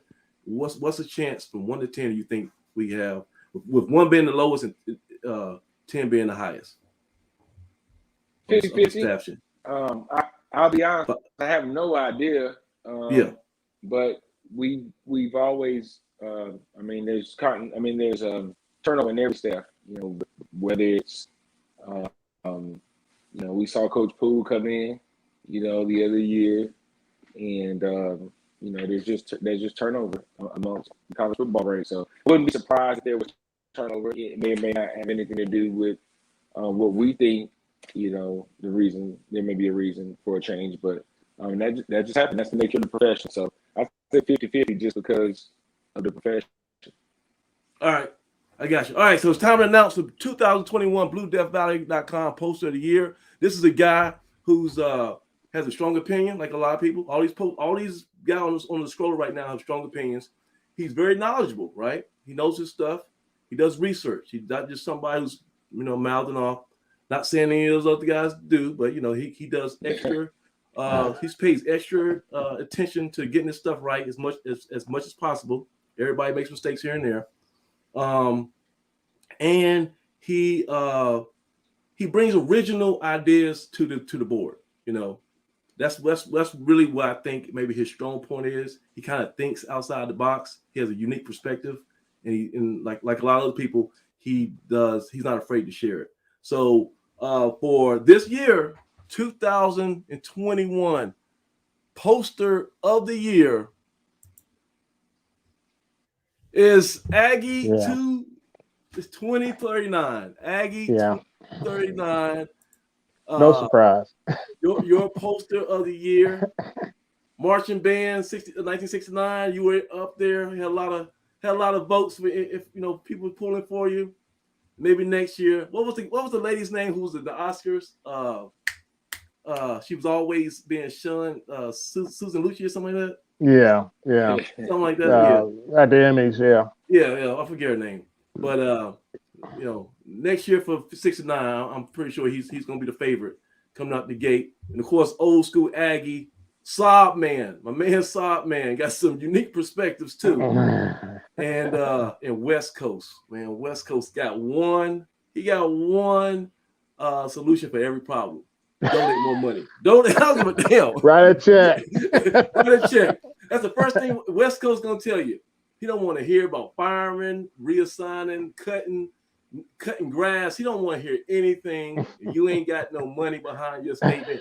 It don't resonate with him. So definitely shout out to West Coast. Shout out to everybody on the site, man. If you post or you just come in there and lurk around, we want you to have more confidence and feel comfortable enough to post. But if you just on the site and you're reading it and you go in the streets and tell people how crazy the site is and promoting it, I appreciate that too.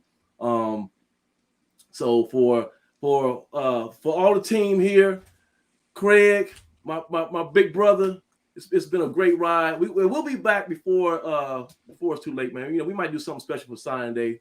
This is gonna be our last podcast, like a weekly podcast for a minute. We got to recharge our batteries and everything. And my man Doug out there in the streets making deals, getting sponsorships for the show, potentially making contacts, giving that City one barbecue. That there you go, City Barbecue. and real quick before I let everybody go, these guys, man, you don't know. I'm really like a scatterbrain. You know, everybody knows I'm a high level genius, and if you study any geniuses, they always kind of quirks, they're kind of eccentric. So, you know, I kind of move real quick, and so I called both these dudes on the same day, and I had the same thing. I said, guys, we're gonna do a podcast. Are you with it? Let's go. And as crazy as that sound, both of them said, yeah, we trust you, Thriller. We whatever you need, we're gonna make it happen. And I ain't have a clue on what I was gonna do. I was like, man, I'm about to get on YouTube for the next 2 days, and I'm gonna figure out how to even just get us, you know, online. And we've been learning on the fly, picking up things. Everybody's been giving us good advice, recommendations on how we can improve our product. We're gonna get some new equipment. Doug's gonna get a phone that doesn't get stuck every 5 seconds. We're gonna give him an iPhone 30 or something, whatever the newest iPhone is. I'm working on getting the Spencer Turkin 3000 telestrator. Okay, yeah. I know you're taking notes. You're taking notes. So hey, so we gotta go, man, because I gotta help my wife. I'm gonna make the lemonade tomorrow. That's my specialty. Yeah, I gotta put a turkey in the oven in the morning. Yeah. So shout out to Aggie 2. I don't know how you say his name. 2039 2039. Young 2039. Yeah, he's kind of obnoxious now, so he might use this in get under your skin. Yeah, because you know he don't mind. He's all right though. He don't mind flexing a little bit. But so for Craig and Doug, I'm Samaj Marsh, and we're gonna take a break for the podcast. We'll be online every day, probably on Blue FI. We got no life. We're gonna be there. You'll see us, and you'll see us at the games too. We're gonna be at the basketball season. I got floor seats like Jack Nicholson. I got my floor seats in the corner. So if you see me, tall guy, skinny, come and say hello. You know. But yeah, it's been a fun ride inside the Valley. This is the final episode 2021 live podcast. It's been great. See you guys not next week, but next time. And we are out. Thanks, guys. Thank you. Thank you. Thank you, Pride. Thank you, Pride.